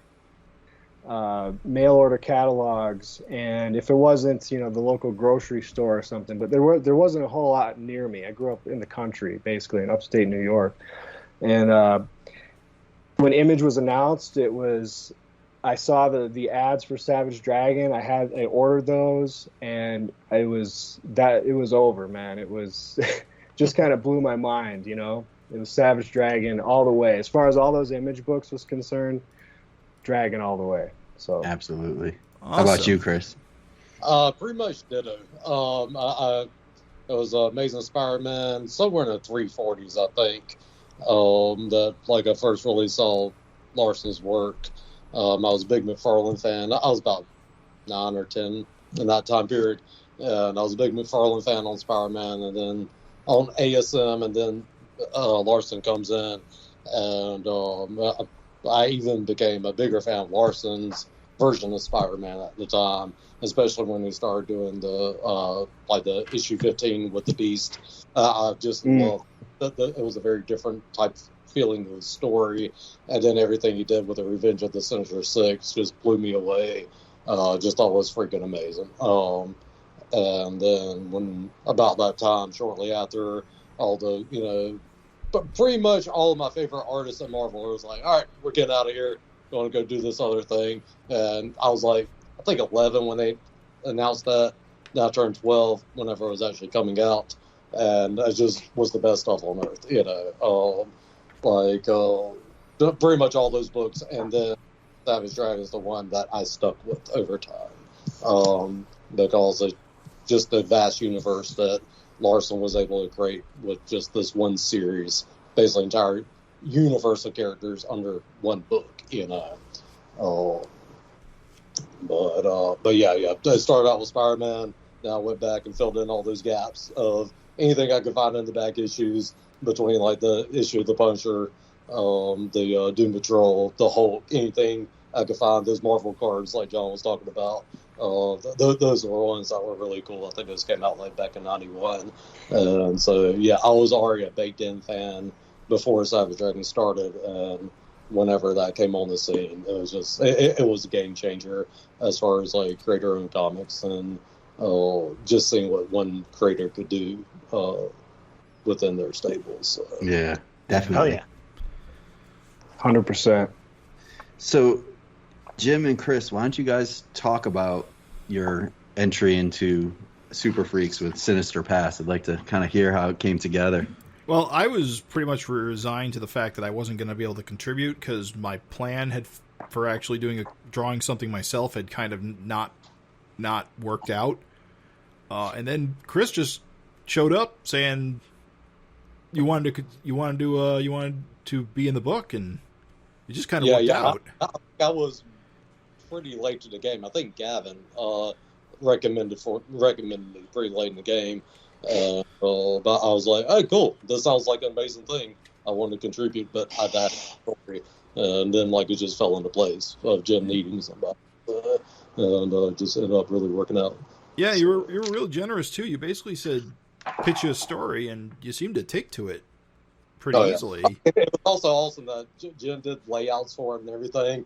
Made it very easy for me to see what he had in mind, because I've worked with a lot of different writers over the years, and everybody has their own ways of, be it just a script breakdown, whatever. And I like seeing the visual representation that Jim with all the layouts. What was just curious that was okay, right? That was something you actually liked, was providing the layouts like that. I love that. I love seeing just the more information, the more visual representation I can get. I dig that personally. Because Craig did the same thing with his story. Yeah. Oh, nice. Yeah. I personally cribbed the concept from Keith Giffen, the way he does. All of his stories, as he thumbnails everything for his artists. Right. That's why I kind of gravitated towards doing it that way. Yeah, you don't know if you're doing it too much. I'm sure some artists that and the way I guess I worked with Nick Justus is if like my writer Aaron I work with is just all script, and that's a great working relationship on the stuff that we have done, but this was a really cool, different experience with Jim, of him actually doing the quick little thumbnail roast and everything, so I personally really enjoyed it. So I knew I threw something challenging at you though, because I pulled so many villains out that would get a lot of them with very few appearances. I just wanted to see a bunch of villains that we haven't seen a lot of in Savage Dragon. That's kind of why I did this story in the first place. Tell you, Chris, you nailed the look of the villains, though. I mean, even guys that are even more kind of human looking, like a Mickey or Warren Terror. It's like you nailed their look. The splash page of everybody was a lot of fun. On the second page. Sorry, I'm flipping through the book here right now. So. Yeah. Please do. I mean, I am. Hell yeah. Your Malcolm. Virago was... I feel like. I'm sorry. I was just going to say your Virago was on point. Yeah, absolutely. Look, the best she's ever looked. I don't know if she's ever been drawn from behind like you did too, figuring out where that hair goes. I actually forgot about that. That was an interesting. Because like Jim sent over references for all the characters. Because like I think what Virago was from issue 2 of the ongoing series where the turtles appeared, if I'm not mistaken. Yep. And this one other appearance later on. I can't remember the issue number. Am I remembering that right, Jim? Yeah, they show up when on the honeymoon, I think, with Malcolm and. That's right. Yeah. And but I don't think there was any shots of her like that hairstyle from behind. So that was an interesting thing for trying to figure out. I want to say the best thing about this book, Super Freaks, is that everyone that contributed, like you guys just kind of attested, are huge fans, and so people got the characters right. You can tell that people enjoy the book, know the book. It's not someone just jumping on and giving Malcolm normal proportions and him wearing like Doc Marten, or whatever it is. It's like someone that cares about what the character looks like. And your Malcolm, I could see like is dead on. A lot of people could screw that up. It's not as easy as probably you made it look, but I love that. Like. Yeah. It's all the characters. You can tell it's not Dragon, which is the big thing. Yeah.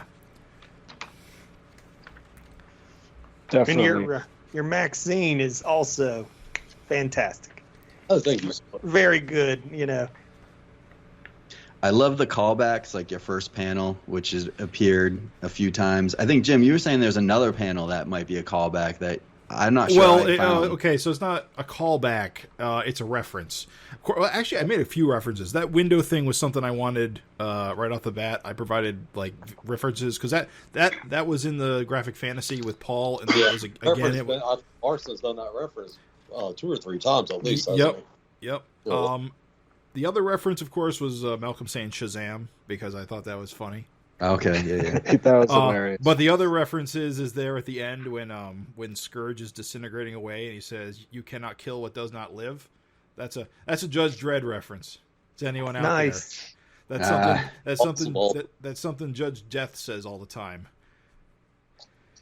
Nice. Because I had to throw a Judge Dredd reference in here somewhere. Fantastic. I mean, the whole thing. Like, here's the thing. We've said multiple times in the interviews we've done, sorry if it's redundant, dear listeners, but it's just a challenge. It's a challenge to execute a satisfying story in 5 pages. Oh, yeah. And Jim threw a hell of a burden on your back, Chris, with all these villains.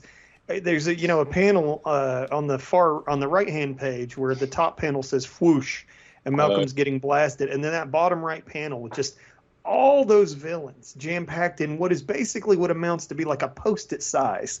And you did it, man. You made it work. Everything reads clean. Everything reads clear. All the details there. I mean, this is just a beautiful submission.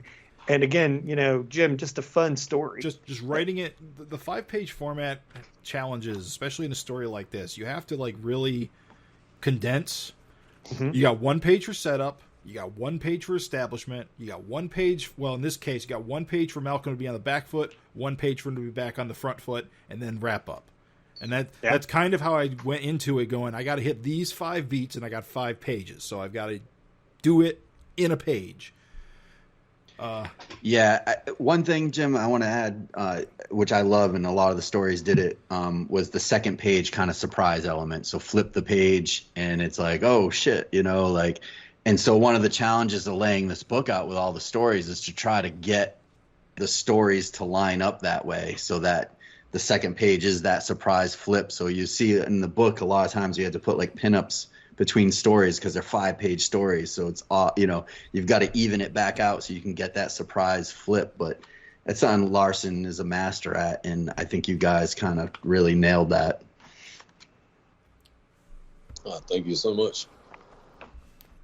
So John, your story. Yes. A bit about that with Gavin. How did that come about? I was reflecting on that earlier. If I recall, I saw you guys posting about this whole project, and if I recall, I think Craig might have reached out to me and sort of invited me officially to participate, if I recall. Yeah. Which was awesome. I really appreciate that. I saw your Freak Force pages that you were doing for, I think it was the, what was that? The image? Image Grand Disaster. Yes. Which was the kind of, mate of Image Grand Design. And I know Gavin was looking for somebody. Like, we know Gavin can write, and he was looking for someone. And I saw your Freak Force page. I was like, this guy would be awesome. So I reached out, and luckily you said yes, and yeah. And then you and Gavin just went off and did your thing. So, I mean, how did that work out? Yeah, exactly. I was super open to collaborating. I like Chris was saying, I really enjoy working from scripts, and I just enjoy that whole process. And so when Gavin and I started chatting, he's like, well, what characters do you want to draw? And I'm like, well, I love just obscure D-list characters, or characters we haven't seen a lot in the book. And I threw out Freak Force again because I just love those guys. I love that team, and I'm a team guy. Like, I love drawing team books, team stories. Like, that would kind of be a dream gig. And somehow we arrived at SOS, Special Operations Strike Force, and the fact that the current lineup is populated with all these public domain, like Golden Age characters, just seemed perfect.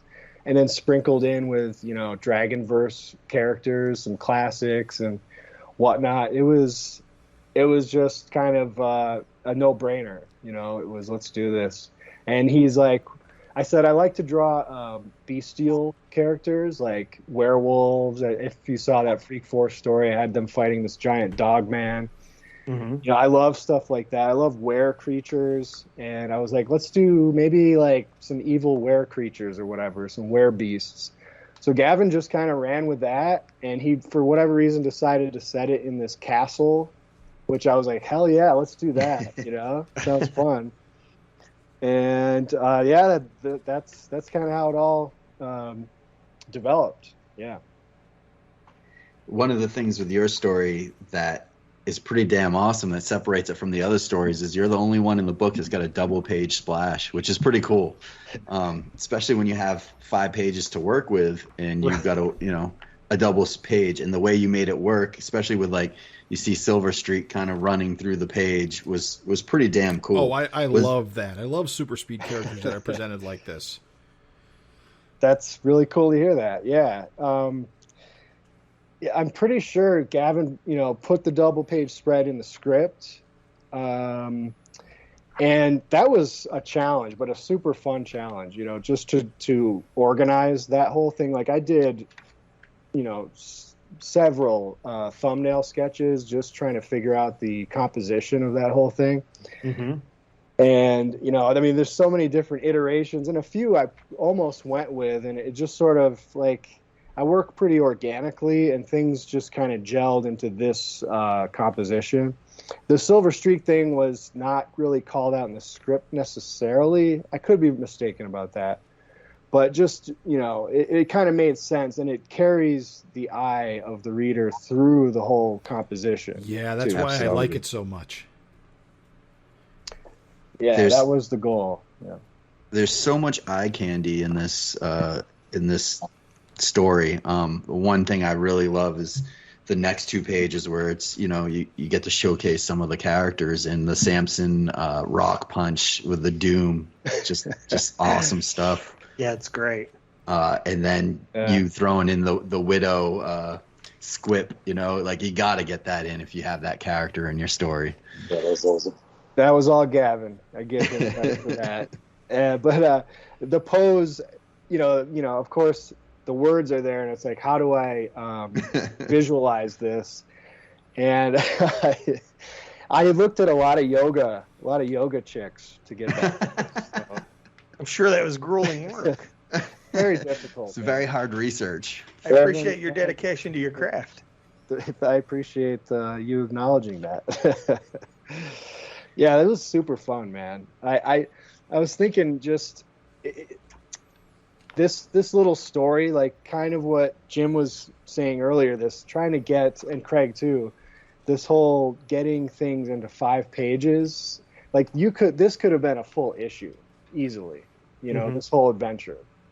Yeah. But, we hit all those major beats, and I'm really happy with it. I just had a ball. It was like, it didn't feel like work. It was total play, and I loved it. Well, it definitely shows. Yeah, the passion shows. Craig hit on all the beats that I wanted to talk about too, but I just want to reiterate, like the castle. I mean, on the double page spread that's some jaw dropping stuff. That's awesome. And just the action on the lettering of Doom. Obviously, that's hand lettering. Am I correct? Yeah, that part, the Doom is, yep. Beautiful. And the squip, that I did the lettering on this too, so obviously some of it's digital, but the squip was hand drawn, the blam clearly, the Doom. That's a great panel. Yeah, the blam panel, beautiful, dude. Thanks, man. Yeah, that came together, kind of Frank Miller-esque. Although I've seen Eric do that kind of a panel more than once, for sure. I was trying to, channel Eric to some extent. I mean, this is me. This is like how I draw if I were just given free rein, but certainly a little bit of channeling of Larson in here, Absolutely. It works. Raven, I'm glad you brought up the castle, because I actually did a whole bunch of research for that. Mm-hmm. And I want to give credit, and I'm drawing it was Prince Valiant. Okay. Wow.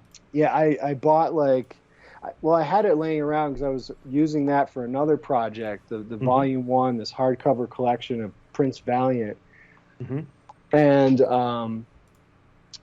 I looked at castles in there and just I was just blown away by that art, and just kind of cobbled that together to kind of design this castle. I could see that. And, I think what's cool about your style, everybody in here is just doing such a great job. Everybody's just bringing their own unique voice to this. And you do a lot of kind of brushwork rendering, kind of like some realistic anatomy, but also you got that dynamic foreshortening where you need it. And to make things good. It's comic-y, but it's realistic and cartoony. It just strikes that really great balance of all those dynamics. So just honestly, man, just home run, good stuff. Thanks, Raven. Yeah, I appreciate that. I've never heard somebody else talk about my art like that. No, but you being an artist, and by the way, your work is phenomenal in this book. Thank you, brother. And I didn't say it in the beginning, but Chris, I was wowed by your story. And I was taking a look at your work. I was wanting to say, whenever you were posting your preliminary stuff, to the our Facebook group thing, dude, I love your line work, man. I was all the little prelim sketches and character sketches that you were sharing. I was like, it's really, really cool. So I really enjoyed it. So and I think y'all did a great job on y'all's story here. So. Yeah, thanks, man. I was saying I was checking out your work earlier a little bit. I've been noticing it since you popped up in the group and everything, and I'm glad we're on this together because it seems like we're just about the same age. Yeah. And I don't know, it's just, and there's even like I feel a kindred sort of spirit in terms of our styles. Right. Well, awesome. And to that point, what Raven was just saying, like that's kind of how I like to draw. Like everything I've ever absorbed and loved just gets distilled into what I consider my style, and it is kind of this blend of realism and sort of cartoony or expressive, kind of stuff. I don't know. It's just what I like, and that's how it comes out. That's awesome, man. It's an awesome gumbo, man. It's a really good. I mean, follow your muse because you're doing good stuff. Right on. Thanks, man. We're gonna, I think, sort of wind down. We're gonna give the folks out there a chance to find you fellas and more of your work. Talk about your upcoming projects with us. Whatever you got in the oven, let people know. Let them know where they can find you online to see more of your work. We're gonna go ahead and start with Chris, and then Johnny, take us home. All right, cool. I'm actually between projects right now. Me and my writer Aaron Walter. We've worked on a bunch of stuff together over the years, including an old webcomic called Zero's Heroes. More recently, we published a trade paperback that I contributed artwork for called A Moral Stingray. I drew about the second half of the series. And that the trade paperback collects the 4 issues of that. And we're currently floating some ideas around a few different fun things and try and figure out what we're going to do next right now. But you can see more of my artwork at junkdrawerstudio.com, and that's also my Instagram handle as well, junkdrawerstudio, and Facebook as well, just my name, Chris McJunkin. Cool. Nice. Thank you. Yeah. How about you, John? Yeah, I'm in the midst of wrapping up an indie comic tentatively called Old Soul, and that's sort of a horror, supernatural, kind of slow burn type of story set in the 20s in the South. And that's with a guy that I met through the Cartoonist Kayfabe Ringside Seats group, and it's a cool comic. We've been working on it for a while. I have all the pages drawn. Now I just need to do the cover, and I'm going to actually letter and color it now. So that's in the pipeline. I just finished 2 3-page stories that are going to be in Darkest Image 2, which is like a fanthology. It's a fanzine, basically, similar to this. All about, it's kind of spun out of Image Grand Design. And so this is a nonprofit thing, like all proceeds go to charity, which is cool. But actually, I should say that there's a little dragon cameo in one of these 3-pagers. Cool.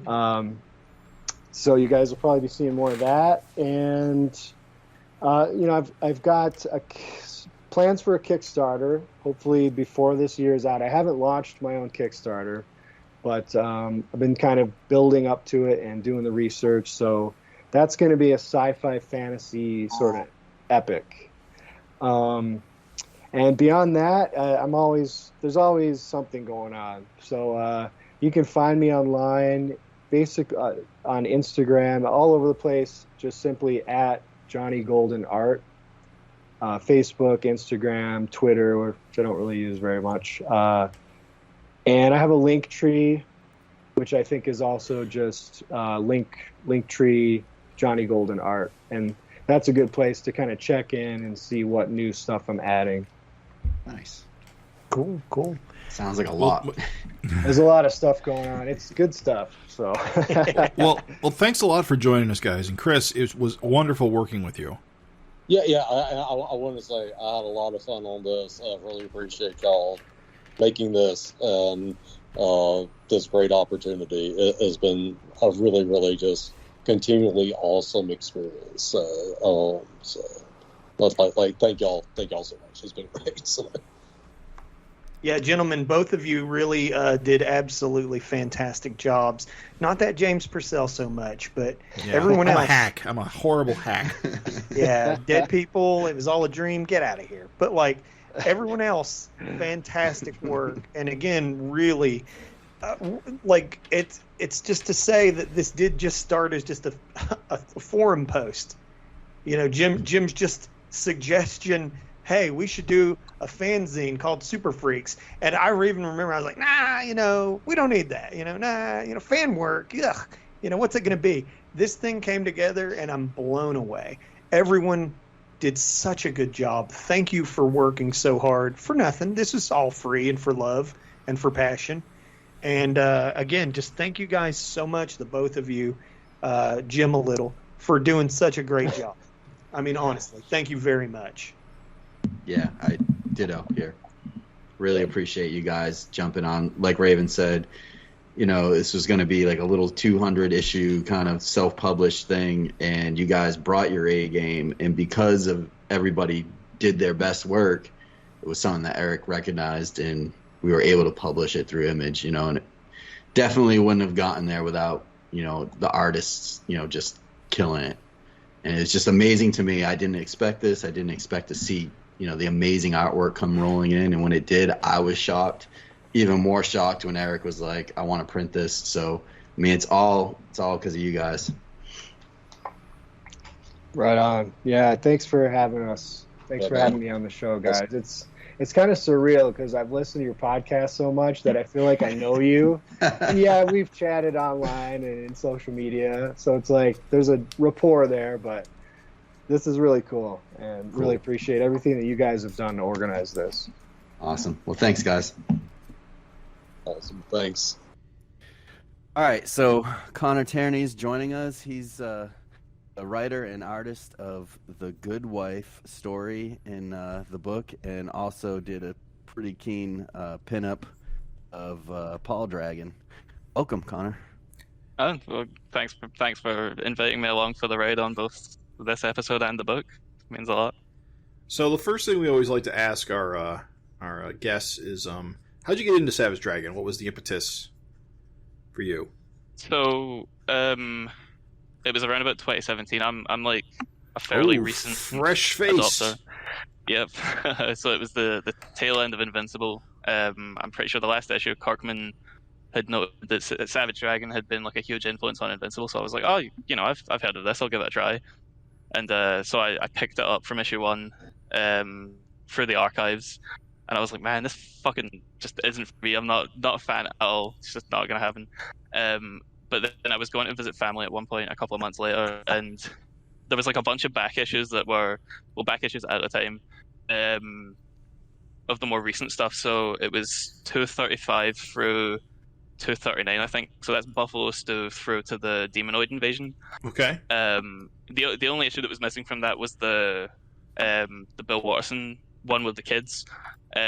So there wasn't too much to miss there, but so I picked those issues up, and I was like, holy shit, what a fucking idiot I was. This is the best thing ever.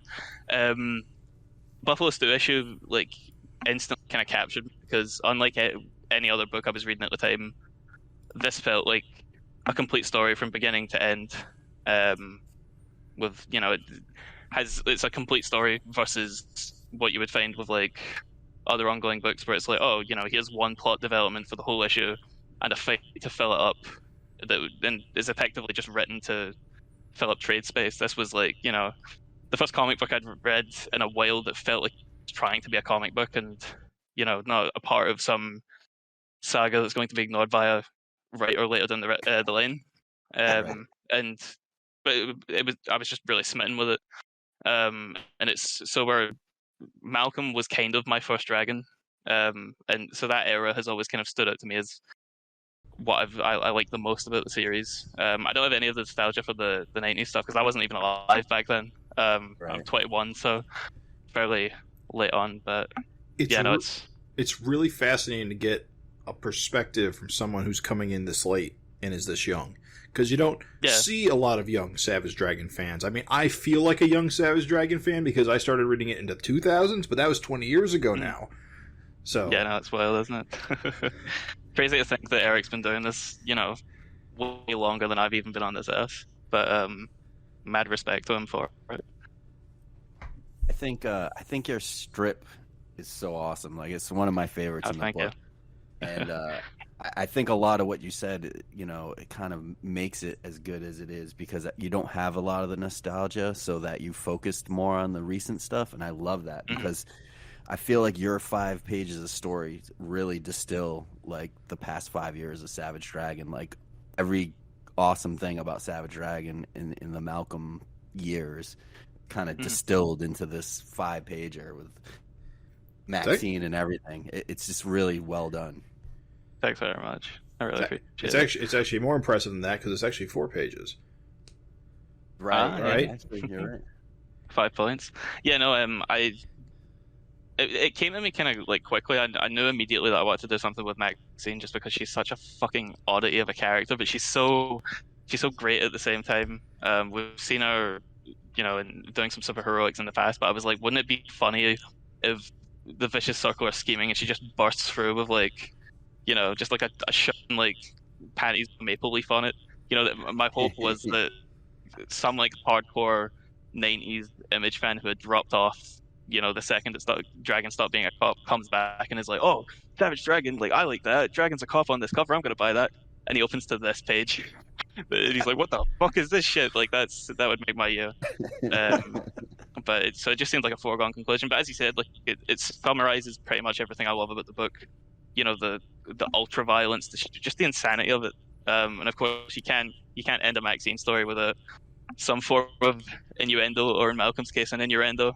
And I had to show my mum that, and before it came a lengthy kind of preamble about, oh no, this is how the book works. This is what it's about, But I had to throw to it and stick to the gun. So yeah. I also had to explain this to my mother. So thanks for that. I could have gone further, but it's a good thing for everyone that I didn't. What's so funny, Connor, is that all right, the minute we're talking submissions, the very first thing in my mind was, before I did my pieces, I was like, you know what I ought to do? I was like, I ought to do some fucked up sex shit. Yeah, I'm almost surprised that you didn't. I mean, well, see, I'm really surprised you didn't. Well, the funny thing is that, like, I was like, yeah, that'll teach him. Yeah, I'll do something even crazier than what Eric would do. And then, like, I started thinking about it, and I was like, no, because if I do this, I was like, this could be some of the other people submitting might, like, really. I've been involved where people are like, oh, now I can't show this to anyone I love, and I'm like, oh well, I feel bad, right? And then I flipped to your submission, or like when you put your submission up, I was fucking dying because I was like, oh my god, he just fucking went there. This is so funny. Do you know the thing was, I, not in like a bad way, right? But I was like, at least only like a few people are gonna see this. And it's like, I don't do shit like this. Like my main squeeze, the book that I do, Kid Eastwood, is largely, it's very Dragon inspired, but I don't go near any sort of sex stuff with it. So I was like, fuck it, I'll put this in. This will be my one goal. It'll be pretty funny. But I swear to God, I finished the first page of this initially, and it was a similar sort of vibe, like Maxine smashing for a while, but it was a front on angle, and I wasn't like super pleased with it. But Raven, you put your first page in, and I was like, God fucking damn it, I'm throwing this shit out. I need to start again. It was that I'm still like, I'm flipping through. Yeah, I'm flipping through right now, and it's like the amount of in jokes that I'm only just figuring out now. It's fucking phenomenal, honestly. Thank you. Well, that's Raven for you. He packs the in jokes in per inch. Yeah, definitely. It's funny because, like you said, I didn't think this would be much more than 200 issues, maybe printed just for our own kind of amusement for the FINcast. Mm-hmm. And so, I absolutely loved your story. And then it was like, oh yeah, it's going through Image, and it's like, all right, I gotta. It's like, yeah, I got my 2 kids. They're gonna want to see, the comic. So I showed my wife, and I'm like, here, just take a look at this. Let me see what you think. I was like, I gotta maybe take this page out or something for the kids. And she looked at it. And she's like, "What? I don't get it." And I'm like, "What do you mean?" She's like, she's giving him a massage. I'm like, "Yes, she's giving him a massage. We're gonna stick to that." Yeah. So my kids just kind of glossed right over it and didn't even really understand what was going on. Just a massage. So. Yeah, she has super strength. She's giving him a really deep muscle massage. Yeah, exactly. It's true. I didn't even think she would still have the super strength there. So that's like ultra super pegging.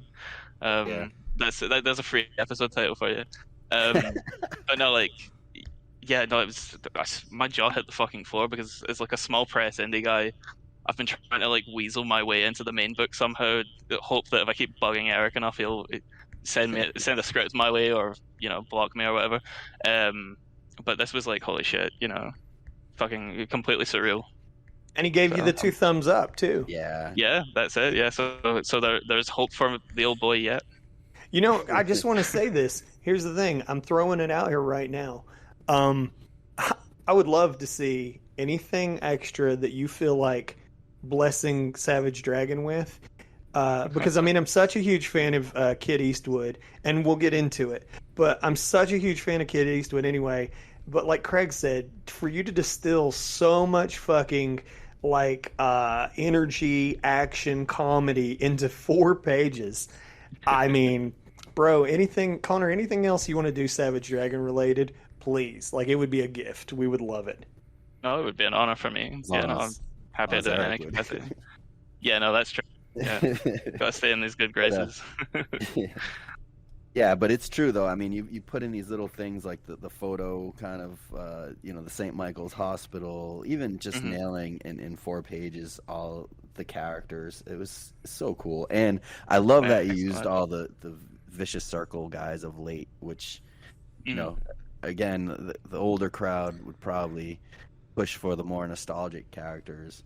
And it's great seeing like these guys reused here. Thanks. Yeah, no, I was referencing 249 quite a lot for it. I included I think you guys were joking about the new Mako having like a Punisher shirt. I stuck that in. You can kind of see that, and I'm only just realizing though, because I drew this like quite a while ago. I'm just realizing though that there's a few panels where John Day is like in the back of the creds. Oh yeah, I just noticed him. I just noticed him there myself. Yeah. So good, dude. Yeah, thank you. Well, see, that was another thing. I think that's one of the greatest strengths that Dragon has and Eric has as a storyteller, is being able to distill such a fucking insane amount of story into 20 pages, and it's something that I'm really trying to like study and bring into my own stuff. Keep things concise and to the point, and keep the story moving. It's really, so I'm glad I managed to get that part done. Yeah, man. Go ahead, Raven. No, go ahead. I was gonna say, I think, you're beyond your years in terms of comic creating and what you do with your own title, Kid Eastwood, and it shows on this strip the way you just like kind of pumped it out, and the way that you're already used to like dealing with the gray tones, and how you just, everything just pops in your comic, and it seems effortless. Although I know there's a lot of time and effort, and skill. I have to agree, because the page where the Vicious Circle's going charging her, and she's just punching through insect and that, the way you zoom in, like 1 panel, 2 panel, 3 panel, it's just perfect. No, thanks. See, I really wasn't sure about that page. I wish I'd gone harder and further with it, but that means a lot. Thank you. Yeah, man. Connor, like, legit, just what Craig said, the talent level, this is why, not to keep gassing your ego, but sorry, man, you deserve it. The talent level, when I was 20, I was like nowhere near your skill level in terms of like art, storytelling, composition, layout, pacing. Not even close. If you could see my shit from that time, you just fucking laugh. I threw it all away. It was garbage. But like, bro, you absolutely have an insane amount of chops. The hand lettering on the sound effects, like just the pacing on jokes and stuff. Fantastic work. Honest to goodness, I think you definitely got like a bright future ahead of you, brother. No, thanks very much, man. I really, really appreciate that. It means a ton. We're not going to let you off the we're not going to let you off here without gassing you up about this pinup too. I love this Oh yeah, Paul Dragon pinup. Holy shit, Bronze Man, baby. yeah. God is that motherfucker tough to draw. You did that in like yeah. a couple of days, though, didn't you? Because I remember I needed like an extra space to fill.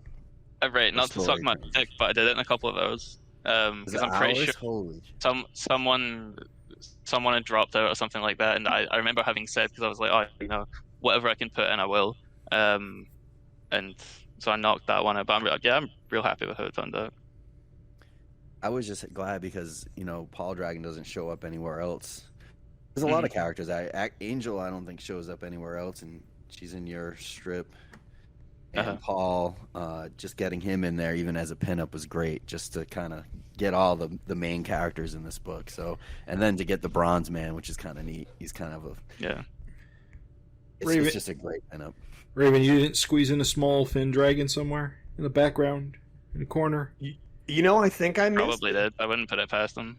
I think I missed it. I think I missed a Maxine too, and that's what's so crazy. There's not even a Malcolm in mine. So, like, again, you know, we've mentioned this in the previous interviews.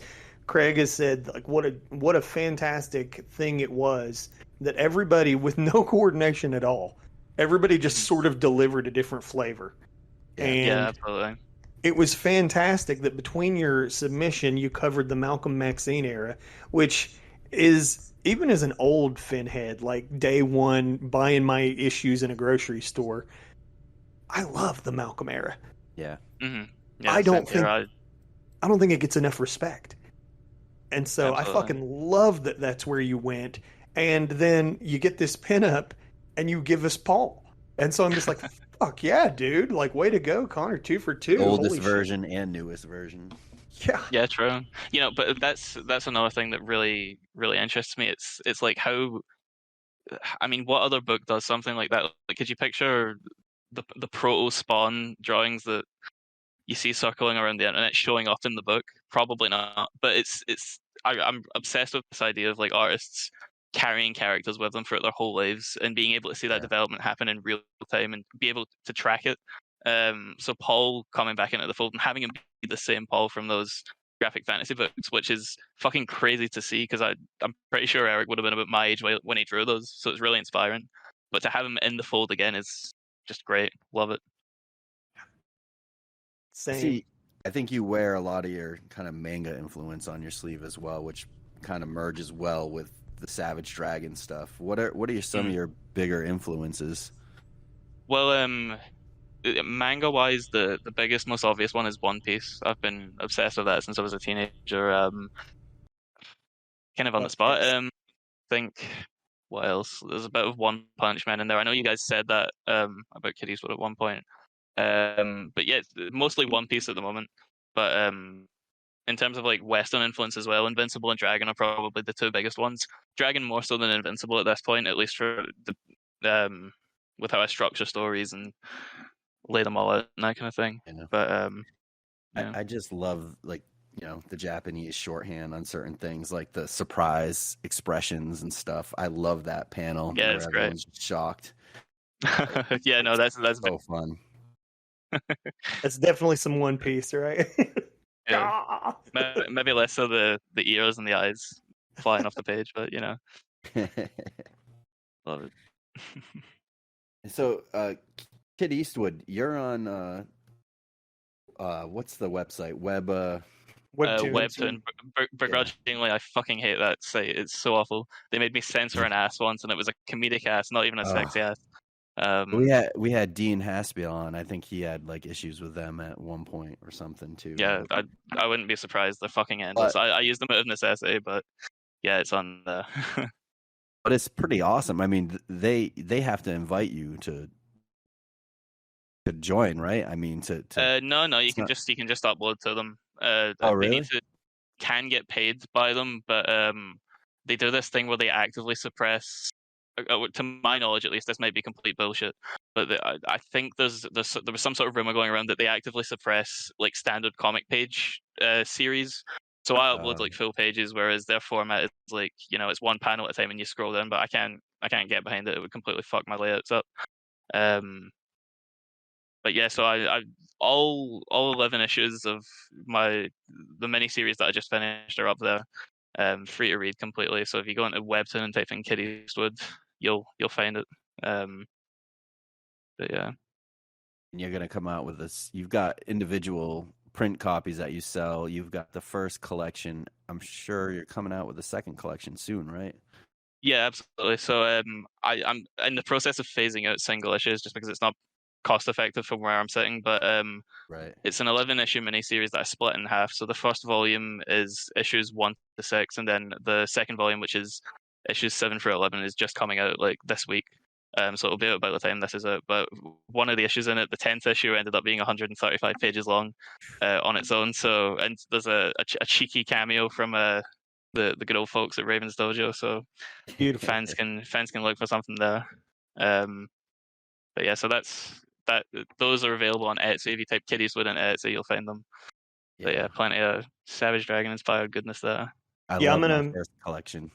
Absolutely. I'm gonna just take this moment to jump in and say I highly recommend Kid Eastwood to any Savage Dragon fan, to any Invincible fan. If you're a fan of Raven's Dojo, if you're a fan of One Punch Man, and yet it is still above and beyond all those things, definitely like its own thing and super fresh. And I was just shocked. Yeah, how great it was. I mean, absolutely fantastic. And, like Craig said, the trade is fantastic. It's just a wonderful little thing. I mean, just, again, you're shockingly pro already. And so be proud of it. People need to check it out. I really mean it. I think any Finhead would love it. I really appreciate that. Thanks. Yeah, well, so I'm kind of in the background working on the next miniseries. Which is just a direct continuation of this one. So I'm hoping to build something of a buffer. So in the next half year, hopefully there'll be more for people to read. But yeah, it's very, very much inspired by my love of books like Dragon. Taking a lot of things I've learned from Eric and the book itself into that. So yeah, like making giant size anniversary issues. Yeah, absolutely. For issue 10, that won't be happening every 10 issues. I can promise that. But, yeah, with a double page spread with like 300 characters. Yeah, gods. And then the one that's just a fist, which I was hoping to try and beat out Eric and Ryan Otley, but they're printed in A5 size, so which is like standard manga size, so it's not even fucking close. But the attempt was made. You'll get there. I do like the size of the trade collections though, and that manga digest kind of format is really nice. Thanks very much. I have an affinity for small books that way, so it seems like the best way to go. Is there anything in particular? We talked a lot about Kid Eastwood and your projects and stuff. Is there anything we're missing that you want to make sure you put on people's radar? Like make sure they know where to find you, where to pick up your work. Is there anything we didn't cover? Well, if you want to keep up with what I'm doing, I'm most active on Instagram. It's Connor Tierney 57, Connor Tierney _57. Sorry, that's CONNORTIERNEY. I'm also on Twitter as well, so you can get updates there for what I'm doing next.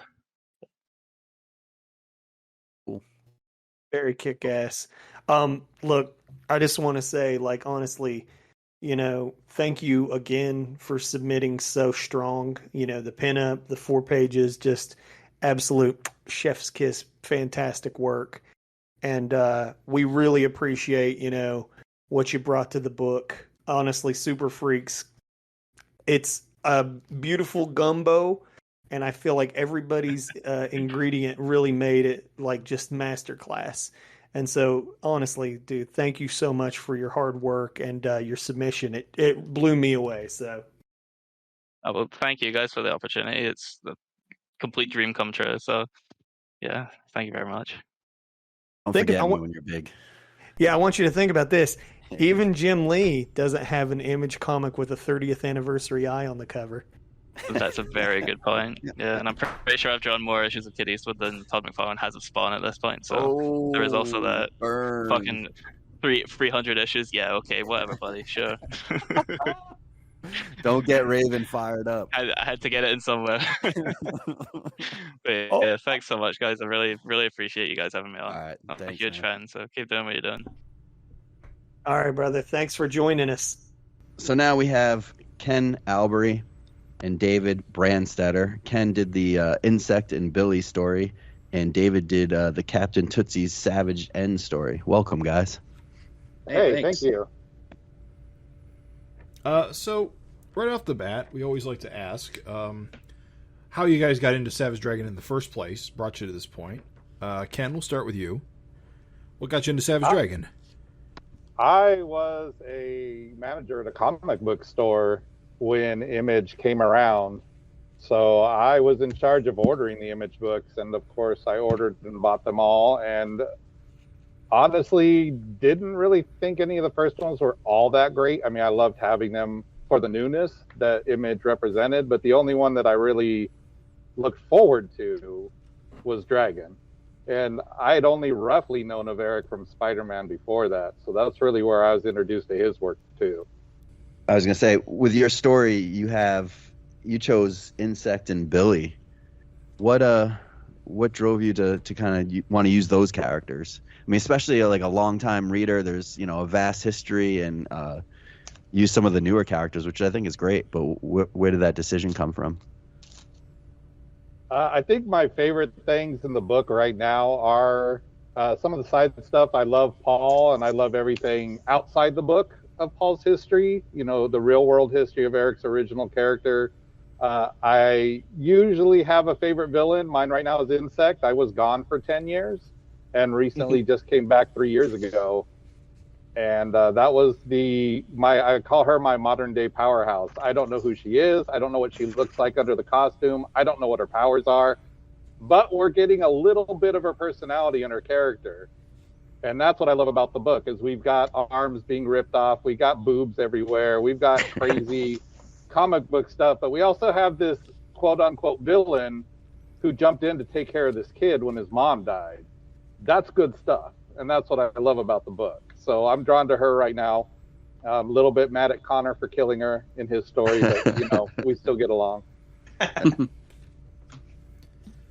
So yeah, that's really neat. You are also one of the only people, I think, that created their own original villain for their story. No, I didn't. No? She is gender swapped. If you go back to see now, I'm catching up with 10 years of stories. The Solar Man storyline. There is a character that is exactly her, but he's male, and I don't know what his name is. Huh. But that's really? The generic design that I swiped. That's why if you look where she appears, it says Larson brand face wipes in my art. That's because it has the if you say it out loud, face wipes. It's where I'm saying that I swipe a bunch of stuff from Eric in there. Oh, that's so awesome. Huh. Well, that's a character I've completely forgotten about. Yeah, I don't remember that character. So is a character that's just in the background? Yeah, I have, because you guys, I just moved, so everything's being packed and unpacked. But when I find it, I'll post it up on the FINcast page to show who I stole her from. And I have to believe the FAO is on purpose, like Fin Addicts Online, right? That's an homage, even though you call it Freak Apprehension Offices, but I've got to imagine you did that on purpose. I appreciate that you caught that. We, way back in the FAO days, we used to do a telephone comic where we'd each do 3 pages unseen and hand it off to the next guy. And part of the joke was that we would put the acronym for everything. I remember Chris McJunkin did like a flower van, and it was called Flowers Are Ours, and stuff like this. Speaking of McJunkin, one of the very first stories he and I did together, maybe 20 years ago now, was a story with my characters that took place in a fast food place. So it was very similar of what happens when superheroes get hungry. So this is a kind of a tip of the hat to him as well. I'm not sure if he realizes that or not. Nice. See, that's why we do these interviews, because that kind of stuff would be completely lost. Awesome. My mind is still blown with the Larson brand face swipes. That is so cool. Yeah. I kind of struggle a little bit sometimes with anatomy and putting characters in the environment and backgrounds and drawing well. So yeah, I had Eric's stuff and was flipping through it quite a bit while I drew these pages. No, the cartooning is full of life, man, and I love the choice to, you chose Billy, an insect, and again, Billy, you're selling him as a kid. He just wants his little, he wants his fish sticks and his milk. No, man, it's solid. I definitely think that there's good stuff going on for sure. I appreciate that. That's high praise, man. When I saw everybody else's stuff, I started to panic a little bit. I'm not going to lie. You're fine. You're fine. You're just fine. Don't forget the toy. That speaks volumes. Real parents understand. Oh yeah, we do. Yeah, I love that. Even that it like we sort of touched on this with some of our other things, but the book kind of just drew in from all kinds of amazing different angles.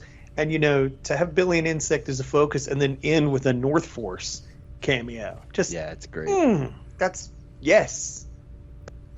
And Yeah. I love how the story could have taken place within regular continuity at any point, because it's, it's not including the other characters, so who's to say they didn't go out for like a quick spin to the West Coast or whatever.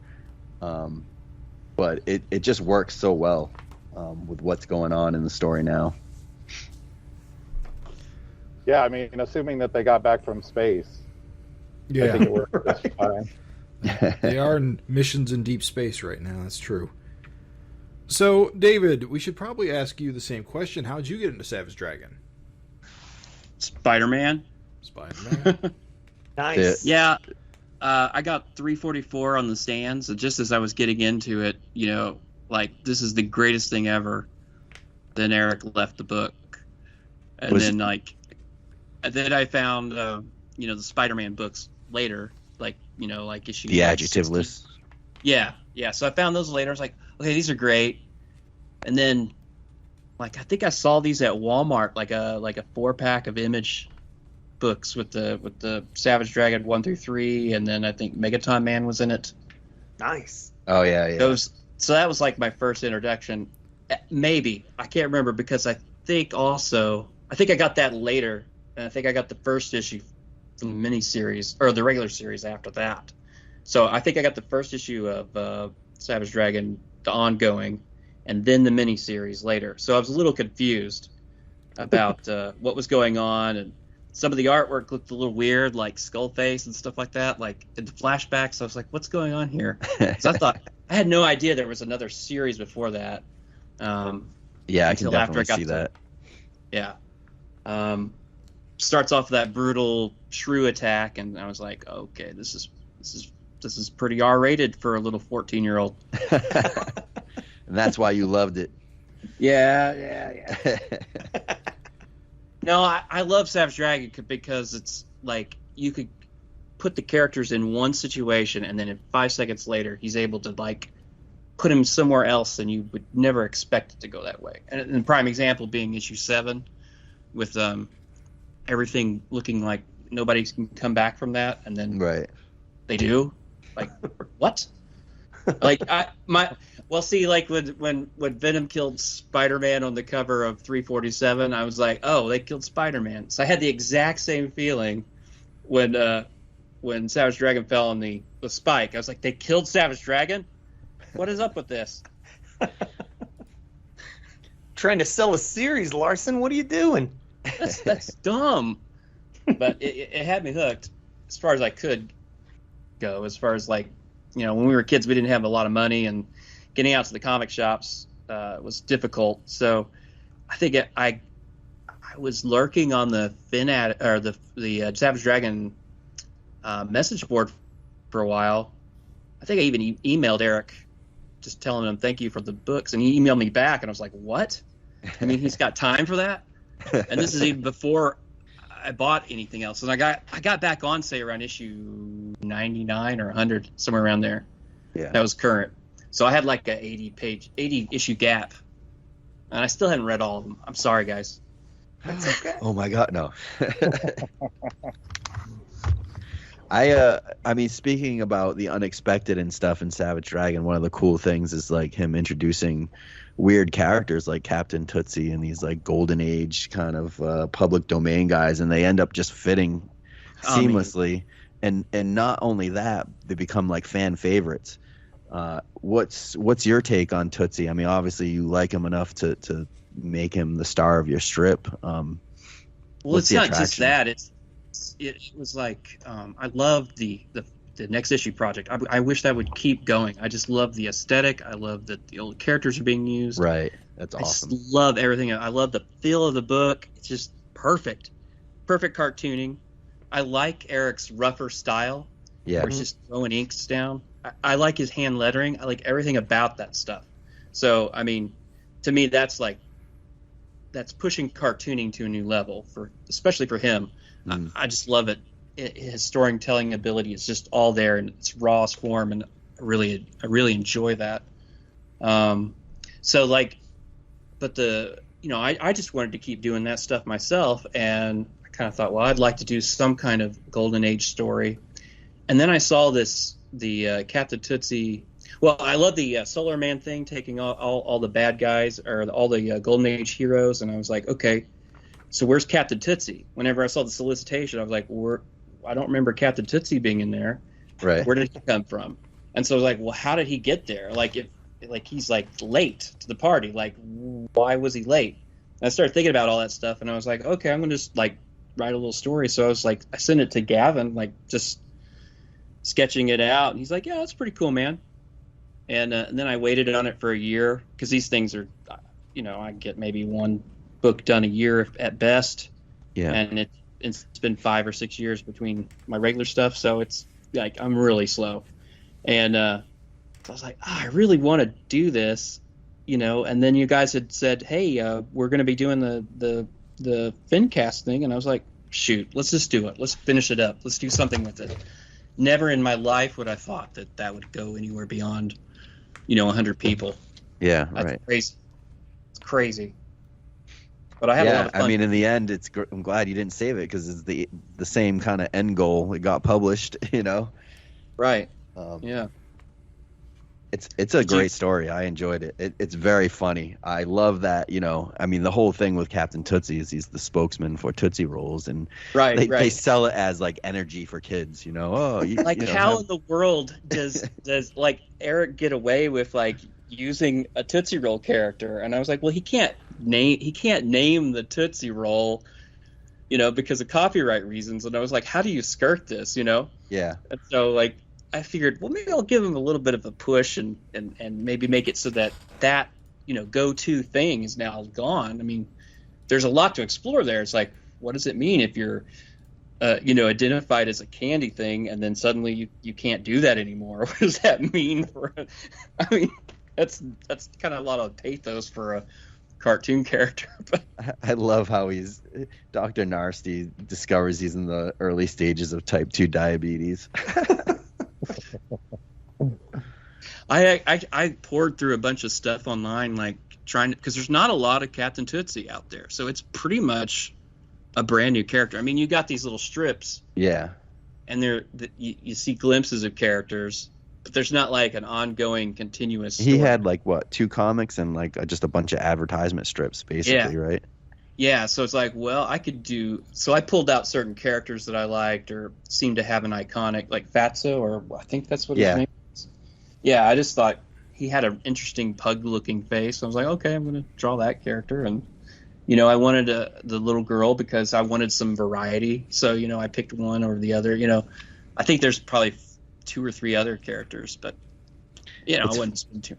It's funny because, like, in the 40s strips, like, Captain Tootsie's like, oh, here you go, Fatso, have some candy. And it's like, right. I guess it didn't have the same connotation then, or maybe it did. And I don't know. But here you go. Yeah, it's like his name's just Fatso. Like, really? And he's just, like, chill with it. Hey, like, Porky. One of my favorite things was, like, he says, we'll have to drag Tootsie out of the way. He says, why can't I run? He says, just pull. Like, you can't run because you're fat. The warping panel, I gotta say, that was like, what a sucker punch. Yeah. Like, man, well done on this warping. Really the visual effect created by Tootsie sort of like, distorting forwards, and the way you did the tone on it and stuff. Yeah. Very good. Yeah. That was, I found some original C.C. Beck stuff for this face, because I want it to be on model. It's so hard to get, like, you could move his hairline one way over and it's not right, and Eric's a stickler about being on model, so, got to do that. And so I took, like, the original drawing, and then I tried doing it, like, by hand, but then I was like, well, I got Photoshop. I'll just, print it out in Photoshop. And then I traced it and, each way just distorted it. And it's weird if it doesn't look, you're trying to distort it and your brain's trying to fix it, but then if you try to fix it, then it doesn't look right. So it's a weird dog chasing its tail kind of thing. So unless, the math says this is the way it goes, but then you're like, I got a tangent over here. I need to move this over a little bit or something, There's a little bit of play there, but yeah.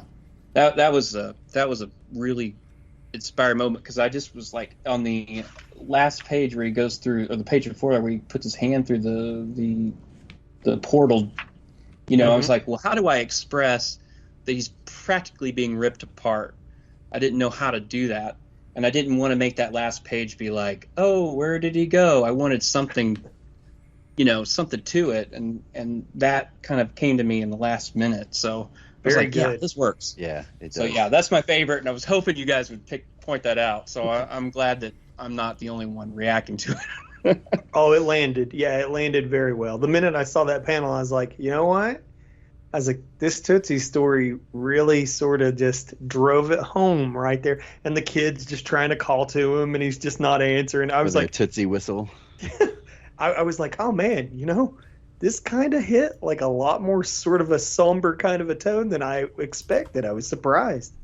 I would not have even thought about doing like what does he say, like holy moly or something like that. I think I kind of forget like vocal tics like that. So I think again, Gavin had said something.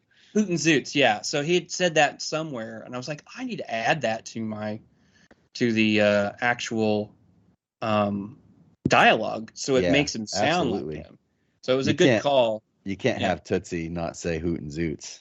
Right. That's just not. You just don't do it. Exactly.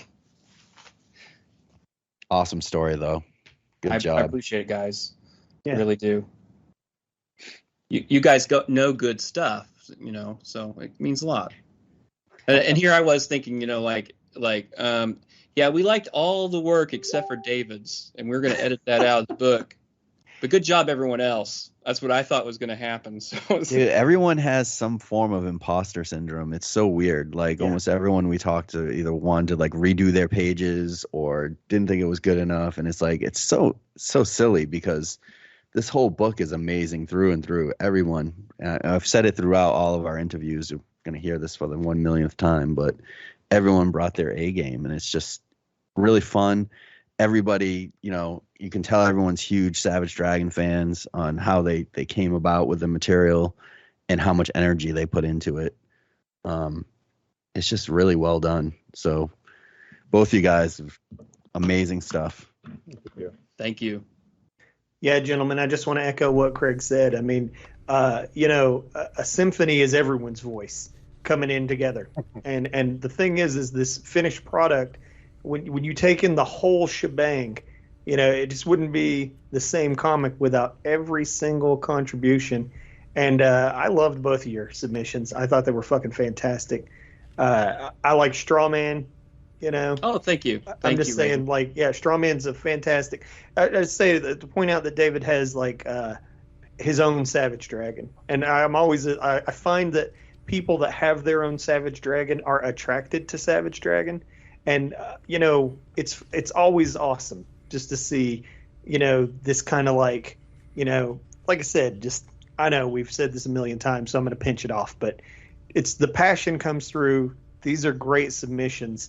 You wouldn't think Billy going to get some fast food could be a good story, but Ken wrapped in that discrimination. You know what I mean? and it's great. I loved it. And Tootsie, getting told he's a diabetic, I love that. and getting zapped out of existence. You wouldn't think that would land the way it does, but it does. So, gentlemen, I mean, just echoing what Craig said. Thank you for your submissions. Seriously. But we're going to do number 2, right? A good actor knows when to get off the stage. Just say that. So, do you guys have anything to plug? Anything to creative going on outside of Savage Dragon?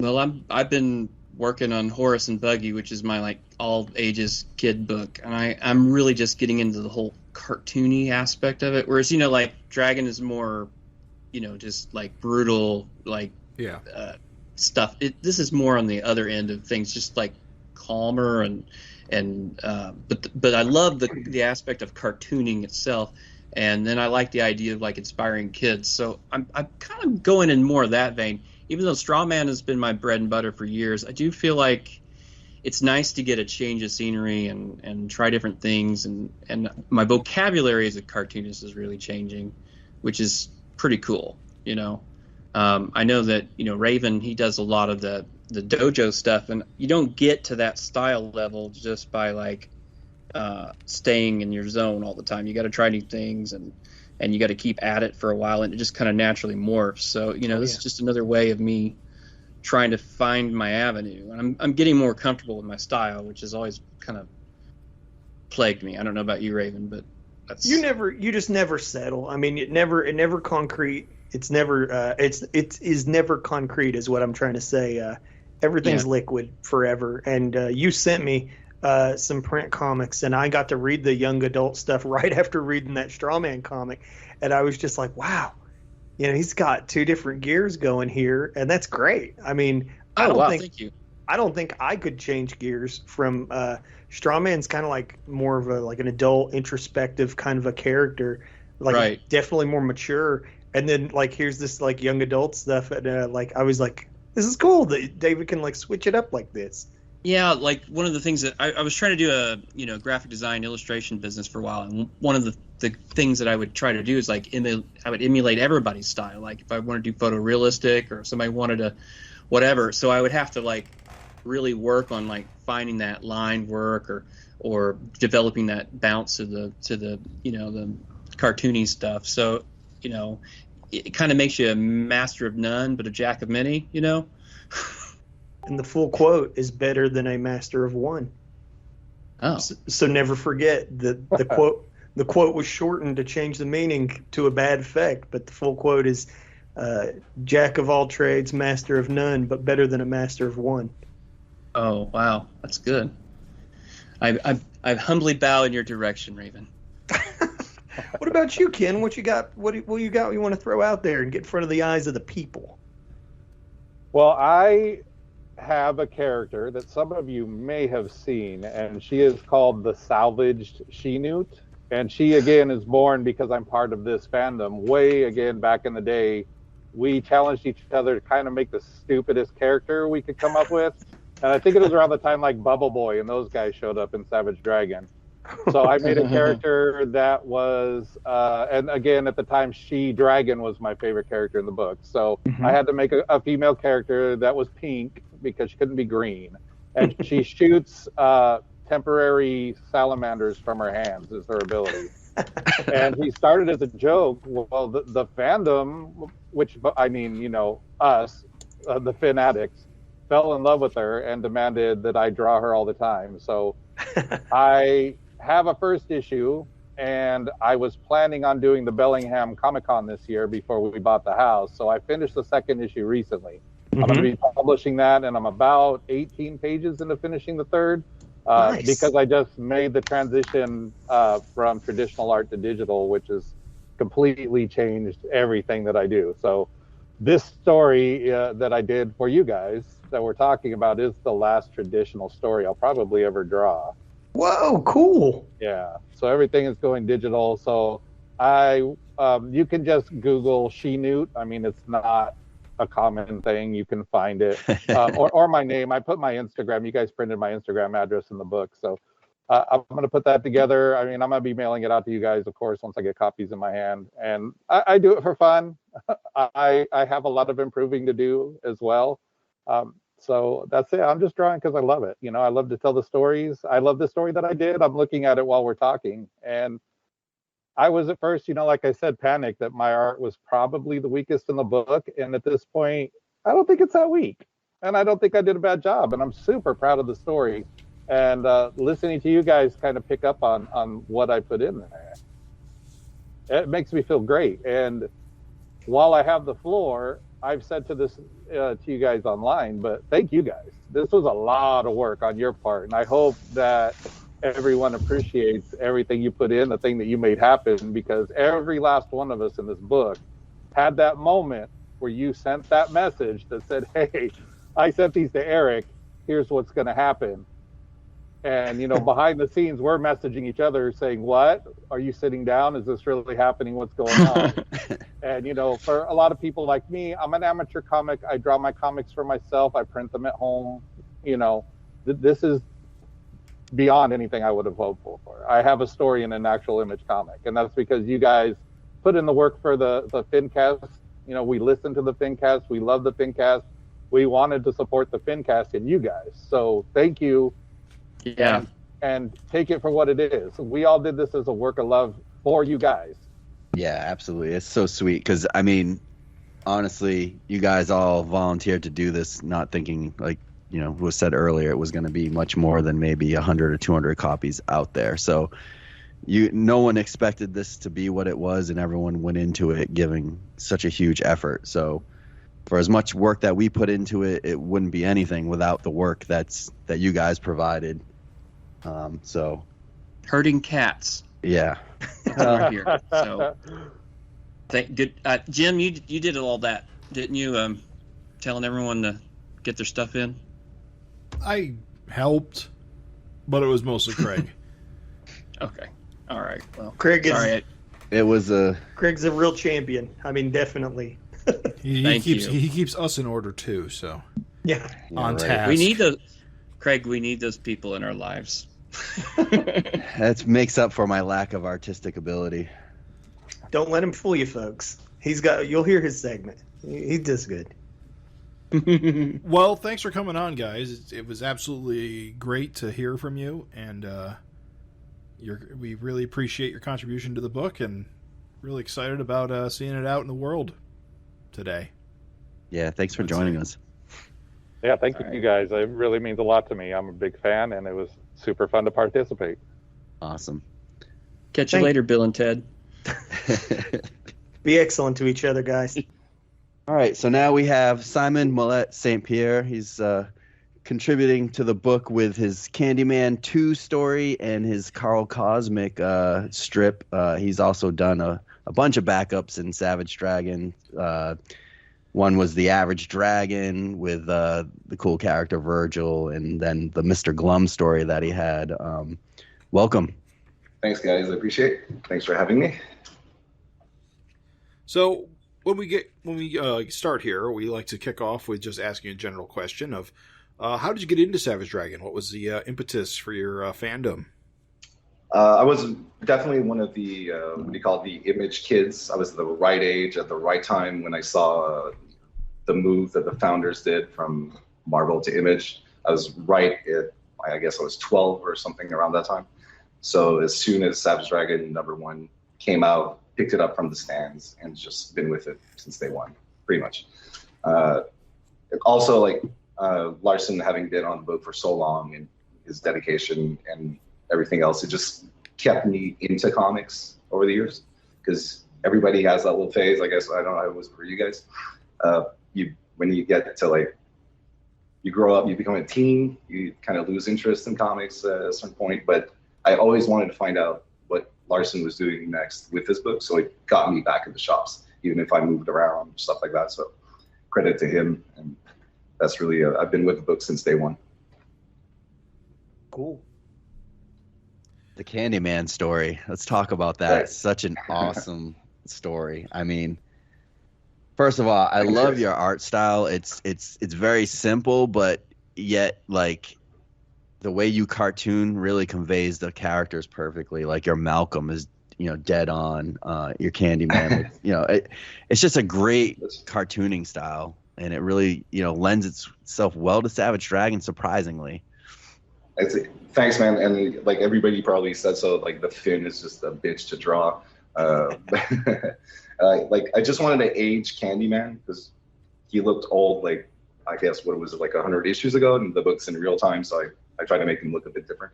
And his costume being like super colorful in the actual book, I had to figure it out like in black and white what I could do with that. I don't know for the rest of the guys. I appreciate the comments, but I think the fact that we kind of did it as fans, knowing this was going to be like something for the FINcast, kind of made us go a bit looser with everything else. I know that if you told me this would have been published by Image or really like sponsored by Eric, I kind of would. It would take more time. Like maybe I would draw an actual background in that scene. You know what I mean? I don't know how it is for you guys that draw, but sometimes like my napkin drawings in a bar have more emotion than my final like printed books. So that's kind of the vibe that I get from what people have contributed so far. Well, sorry, Jim. I've actually like seen the final product actually at all. So I'm gonna pick it up in comic shops tomorrow for the first time.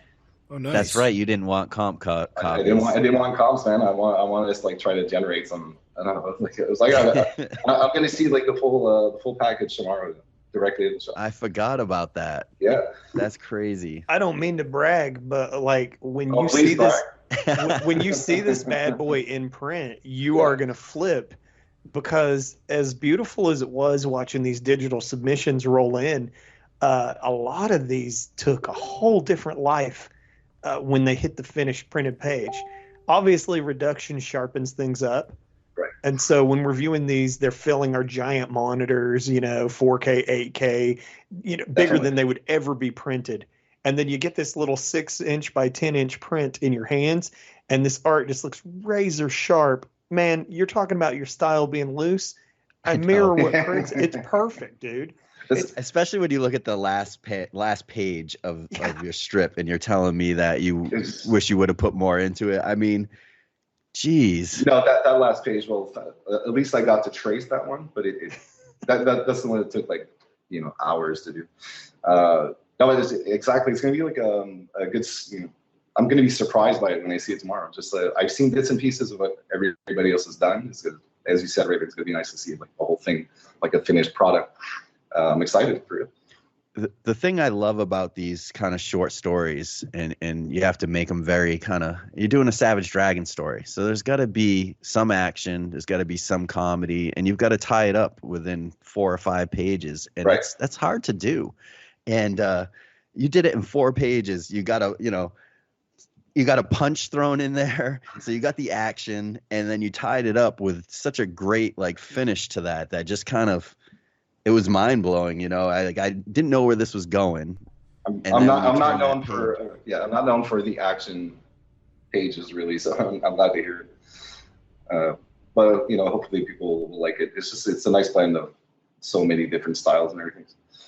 Yeah, with the surprise page flip and getting to that scene at the end though, it's probably one of the more satisfying endings of all the stories. I mean, I loved them all, but I really enjoyed the ending to your story.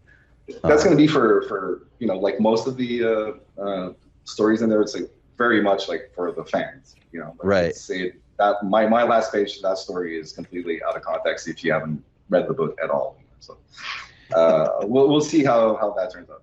Well, for the fans, it's like, you get the reoccurring villain, which you always, a fan favorite guy. Yeah. You get the fisticuffs, you get the punch, and then you get the callbacks, which is, definitely prevalent throughout Savage Dragon. Yeah. And you're nailing all those 3. It's like, it just feels right. It's so just nice to like bring back some obscure characters as well. Like Candyman was like, I guess just like, he was just like a one-off gag for one issue.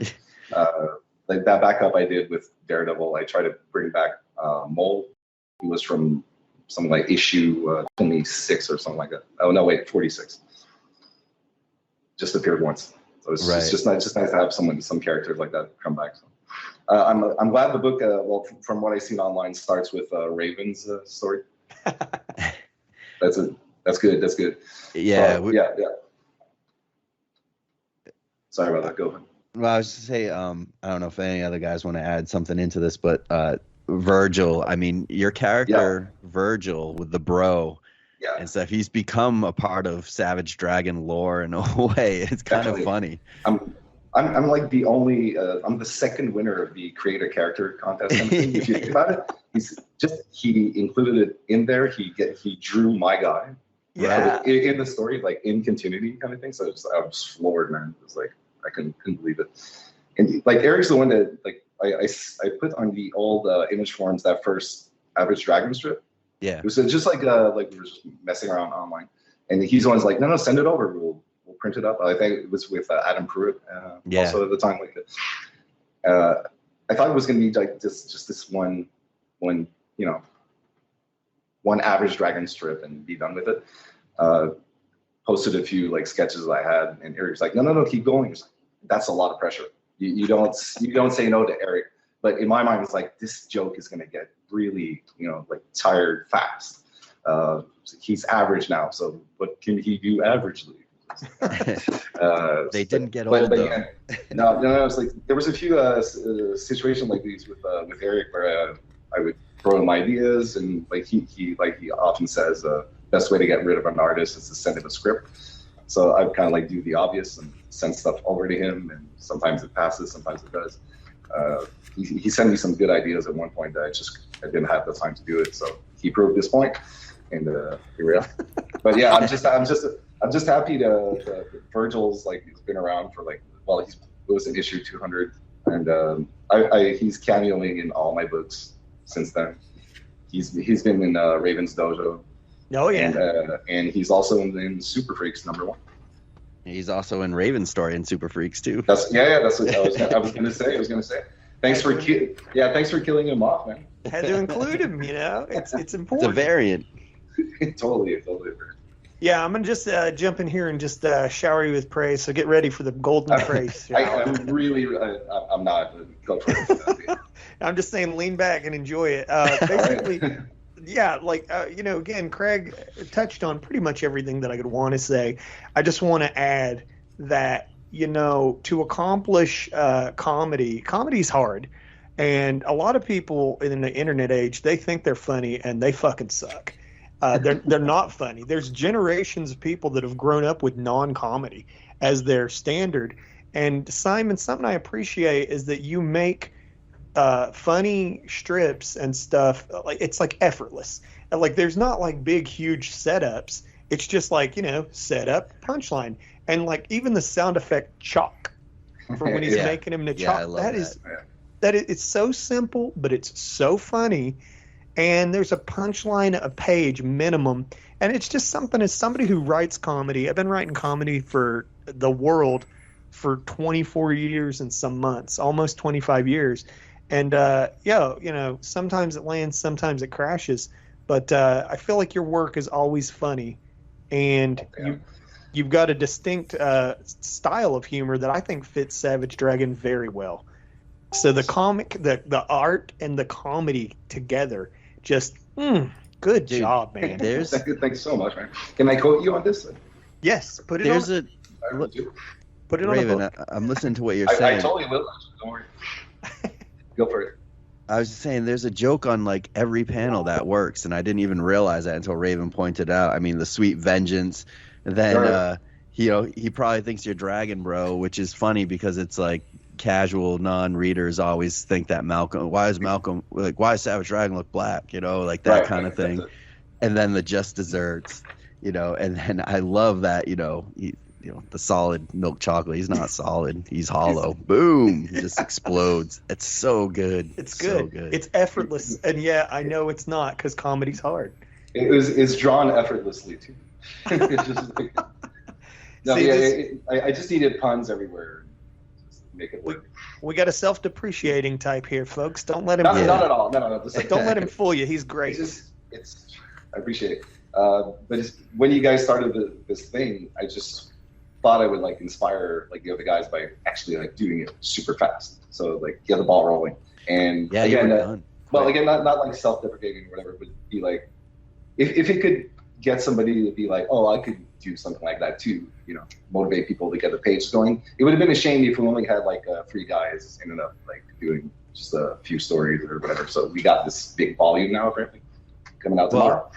Yeah. To your credit, I mean, you were like one of the first or second in there. I think you and Connor were like up front, and I wasn't sure at that point like how much we were gonna get. I've echoed this a couple of times that Raven was like, "Look, man, like this isn't a paid gig. Like it might be people are gonna flake out. It might be difficult." Definitely. And to have those first kind of 2 in there solidified, like, hey guys, like these are in, these guys are done, like you got to step up. That helped, I think, just get people energized. And then not only did you do the one strip, you also included your Carl Cosmic one pager, which I freaking love. I love Carl Cosmic, and I love the gag on that. I thought I could draw that one better than I did. It's actually like he's super hard to capture. I guess the way like him and I guess Eric and Andy, I don't want to mispronounce his name. Is it Kuhn? Yeah, that's it. The way they draw the guy, I just can't do it the way they do. I thought it was going to be easier than it was. That's one thing that was one that I submitted to Eric. I just never got a response from him. But so it's just like found a way to put it in there. I think it's funny as hell. Yeah. But again, no disrespect to Eric, by the way, because I know sometimes like he's a busy guy, so it's not. You know. Yeah, I've already told people, I'm like, bro, it doesn't ever mean anything for you to get some silence, because like you might like just years later be like, all right, well it's going in the book, and you're like, whoa, what? Very true. Okay. Very true. Yeah, very true. I've had this experience lately as well, but I can't talk about it right now. But it is sometimes hard to do like a 1-page like gag strip and stuff like that, and we definitely needed them to help space out the stories so that they fell right. So I was very appreciative that you were able to, on top of doing a complete 4-pager, you gave us another strip, which is equally amazing. I'm just glad you guys took it, man. It's cool. I also just want to say, since there was a bit of open space, let me jump in it. Yeah. It's cool to have, we did a book by the fans for the fans, but it's cool to have so many regular contributors to Savage Dragon jump in here, and volunteer their time. It brings an air of legitimacy to this project, to where it's like, hey, you've been reading this book for decades, and here's a guy that, people seen your work, and you've got a visual style that they should instantly recognize. And it's kind of like, hey, here's one of the regular contributors has just carved off a slice of his time to help with this project. And it adds an air of legitimacy to this project that, I appreciate. I know everybody involved appreciated it. It's cool for you to, jump in there and volunteer your time this way. I mean, again, we really appreciate it. Likewise, man. It's just that, like we jumped on the opportunity, but you hit the nail on the head there. It's how do you say it? Because it's actual fans doing it, you get really this legitimate book. It's it's an actual there's labor of love there. That's the result of this book, definitely.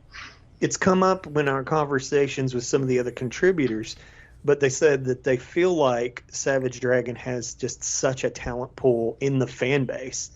And I think one of the reasons why that is because I've always called Eric like a cartoonist's cartoonist. Right.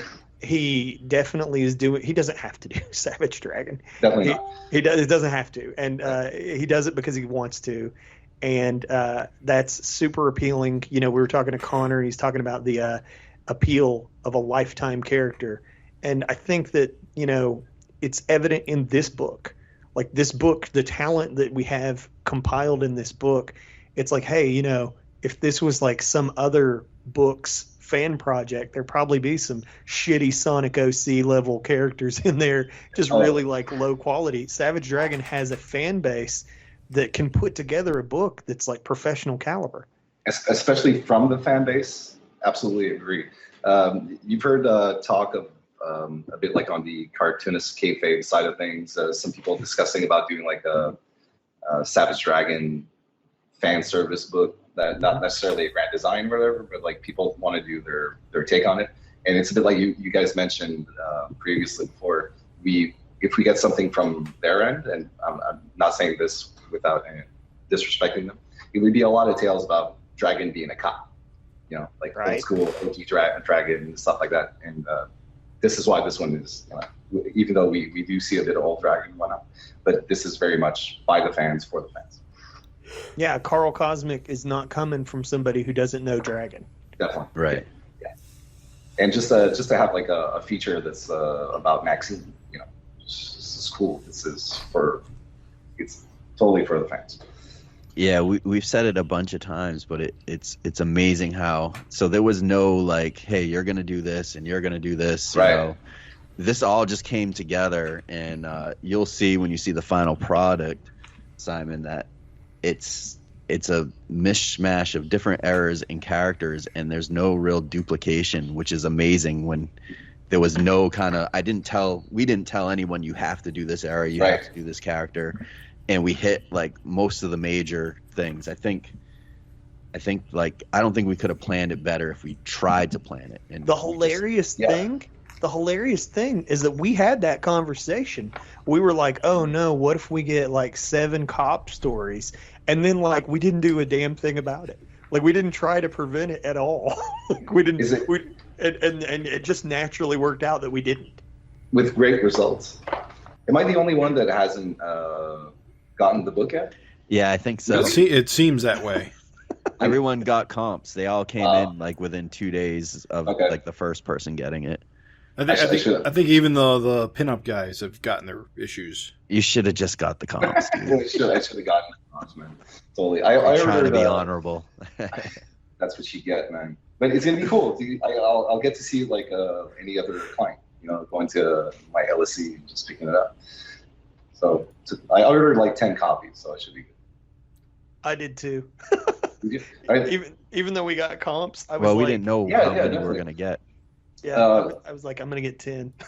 I ordered extra copies of Dragon in my pull box monthly, when it comes out, and I try to give out like some of my copies to people that have similar interests. Yeah. So they get like a freebie every now and then in different shops. Cool. Yeah. Yeah, I've seen the promotional video, or not the promotional. I've seen the photos in your bar of like your club, and like there's just Savage Dragon just right out there in the middle, and I'm like, damn, dude, that's cool as hell. If I went into a bar and just saw Savage Dragon sitting on the table, I'd be like, what the fuck? Awesome. Why not? What is it? You just have issues of Savage Dragon sitting on the tables? I've done that, yeah, in a couple of bars. Cool. Yeah. What's the name of your club? I'm the co-owner of Snowbird Tiki Bar in Montreal.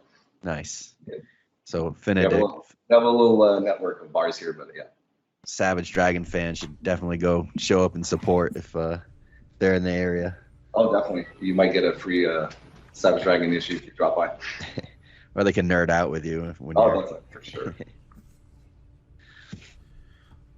So, to go. I was gonna say, do you got any other like? I know you got your bar, but you got any other like comic projects or anything that you got going on? Yeah. Definitely. I try to do like the Bruce Lee thing where you don't talk about your projects until you're done. Kind of thing. No, but I do. I released a book last year called Jim, no relation, by the way. Which is it's a collection of meaty black and white absurd stories that I did to entertain my staff while they were in COVID lockdown. So I would send them chapters every couple of days and make it absolutely ridiculous. This kind of David Lynchian with French Canadian, accents in it, so it makes absolutely no sense. And if all goes well, you guys should be seeing some of my new characters soon enough. Well, let's not forget Polo. That's true, but Polo book 1 is sold out. That first was a 500 printing that I did. Wow, congrats! That's cool. But it took a couple of years, and you market your friends and family for as long as you can. Obviously, it's just like to get some orders from people you don't know from across the pond. Blah blah blah. So Polo 1 is sold out. Polo 2 is still around, and I figure I'm going to do Polo 3 like the conclusion in like 10 to 15 years or something. Yes, please. I just want to wait because I don't feel like doing it right now. So, as a fan of cool to, yeah. As a fan of both, definitely. Yeah, man, Right. Fantastic. Where can people order the Jim 01? Is it Jim 01 or is it just Jim yeah, the it's first like volume? Jim Volume 1. Yeah, that's it. All right. Yeah. They're all on my site. It's called descendo.com. Nice. And that so I have a copy of that you graciously sent me. And it's basically almost a silent comic. I mean, Definitely. There's not that much in it. It's in French, but there's not much, and I basically can use my Google Translate to translate what I can't. It's actually in French Canadian. That makes it harder. Okay. Our accent is like the same. I don't know, compared to American English and American British. Yeah. Sorry, English British. Sorry. I have a hard time sometimes understanding my cousins in France or something. Right, we just don't talk the same way. So the language in Jim Volume 1 is very, very French Canadian crude. But so there's not a lot of it, and you can. People feel very cheated by that actually. From an English speaking person, I can understand a lot in the flow of it. I mean, because it's a lot of just visual. It's meant to be like a storyboard-ish, ambiance-driven book where you take your time and you kind of dive into it, but it's not taking itself seriously though. It's meant to be slightly creepy and whatnot. It is. The plan for that, again, I don't want to spoil the plan, but these are pages that I work on when I might be listening to you guys or a different type of podcast and whatnot, and I want to end up by having 10 volumes of Jim at some point. Wow. There's no rush. It's just like a little side project, and it makes for a nice little library when you're done with it. So it's just really a no-brainer. Take my time. That's it. Yeah, there is no with comics. It's funny because I'll see people beat themselves up and they're like, oh my god, this guy's doing that, and it's like, bro, you know what? Yeah. Take your time, make the work. Doesn't matter, and eventually, before you know it, I mean, life goes so fast. Before you know it, boom, you'll have 8 books. And you're just how the hell did that happen? Definitely. Well, nothing gets you, going faster than having a deadline. So this one is obviously taking time, but I've taken, time to do little mini projects that I see online for different cartooning and whatnot, some challenges that I see on Facebook and stuff like that, just to kind of better the craft a bit, I like your napkin doodles, bro. Yeah, they're better than my freaking books, dude. Your book designs are great too. They're handsome looking books. I don't know if you have a degree in design or something, or that's my background. That's what I used to do back in the day. Okay, I was in the music industry, art director, designer kind of thing. Yeah, it shows. I can tell. Again, it's how I compensate. For the. Stop this self-depreciation. It's my brand of humor, man. That's what I do. I'm not fishing for compliments, but I will quote you on what you said earlier. Definitely. This is your moment to shine unapologetically.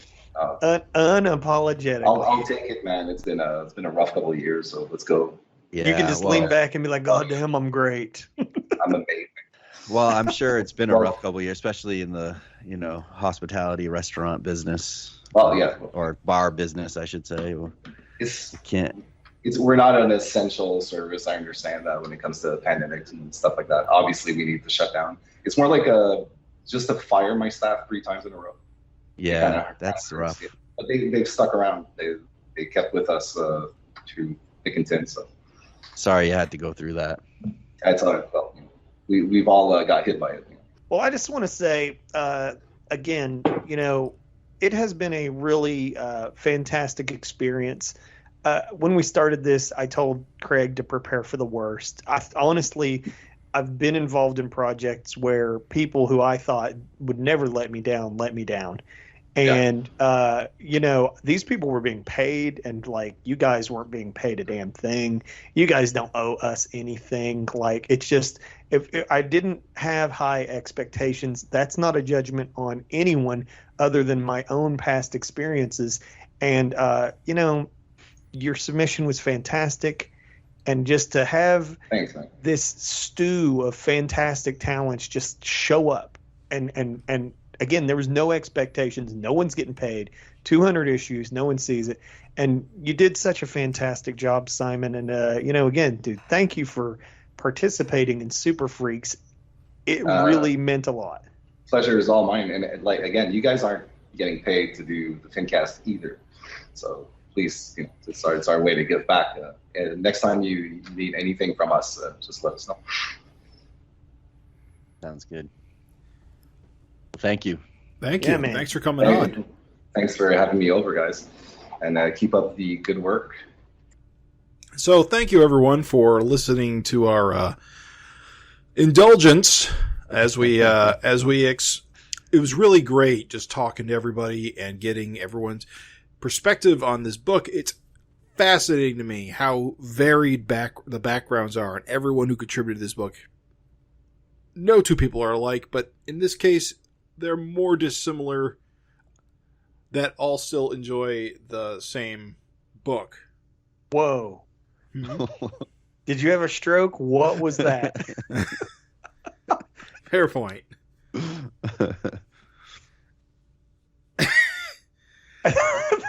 I think you're saying the Savage Dragon's the tie that binds, huh? Yeah. There we go. That's what I'm saying.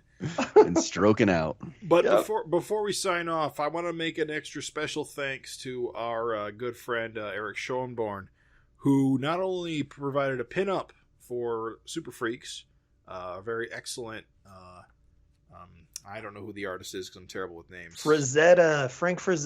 Frank Frazetta is sort of like Send Up with Dragon and Skullface and Rapture. Mm-hmm. It's in black and white in the book. It actually has a very cool color version that he posted on his Patreon ages ago when he made it. I did tell him that when the book came out, he should share that on social media. We'll see if he does that. But he is the guy who really is the mastermind behind this podcast because he provides the hosting and helped me go through all the growing pains of getting a podcast off the ground. Without him, I don't think this would have ever come about. So, thank you, Eric. You are, as always, the secret fourth host.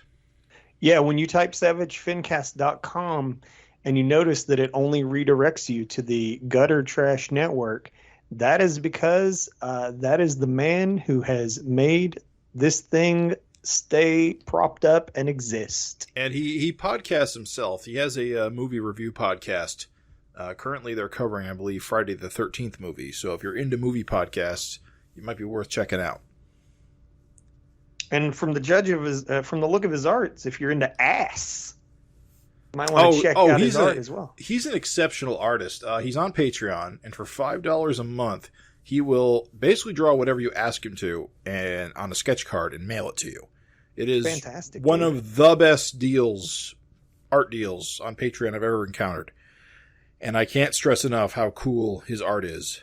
Yeah, I love it. I think he did a really good job, like Dragon's bitchin' vascular ass arm, Skullface's fucking jaw coming around backwards up off of his head. Again, Rapture's huge caboose right up in your face, Frazetta style, all thick and juicy. I love those hams. You did a great job, Eric. And so that's it, I think. I think we can put this to bed. And that was the Savage FINcast, and this was Super Freaks. See you on the funny book stands. See ya. Thanks for listening. Shake it down now.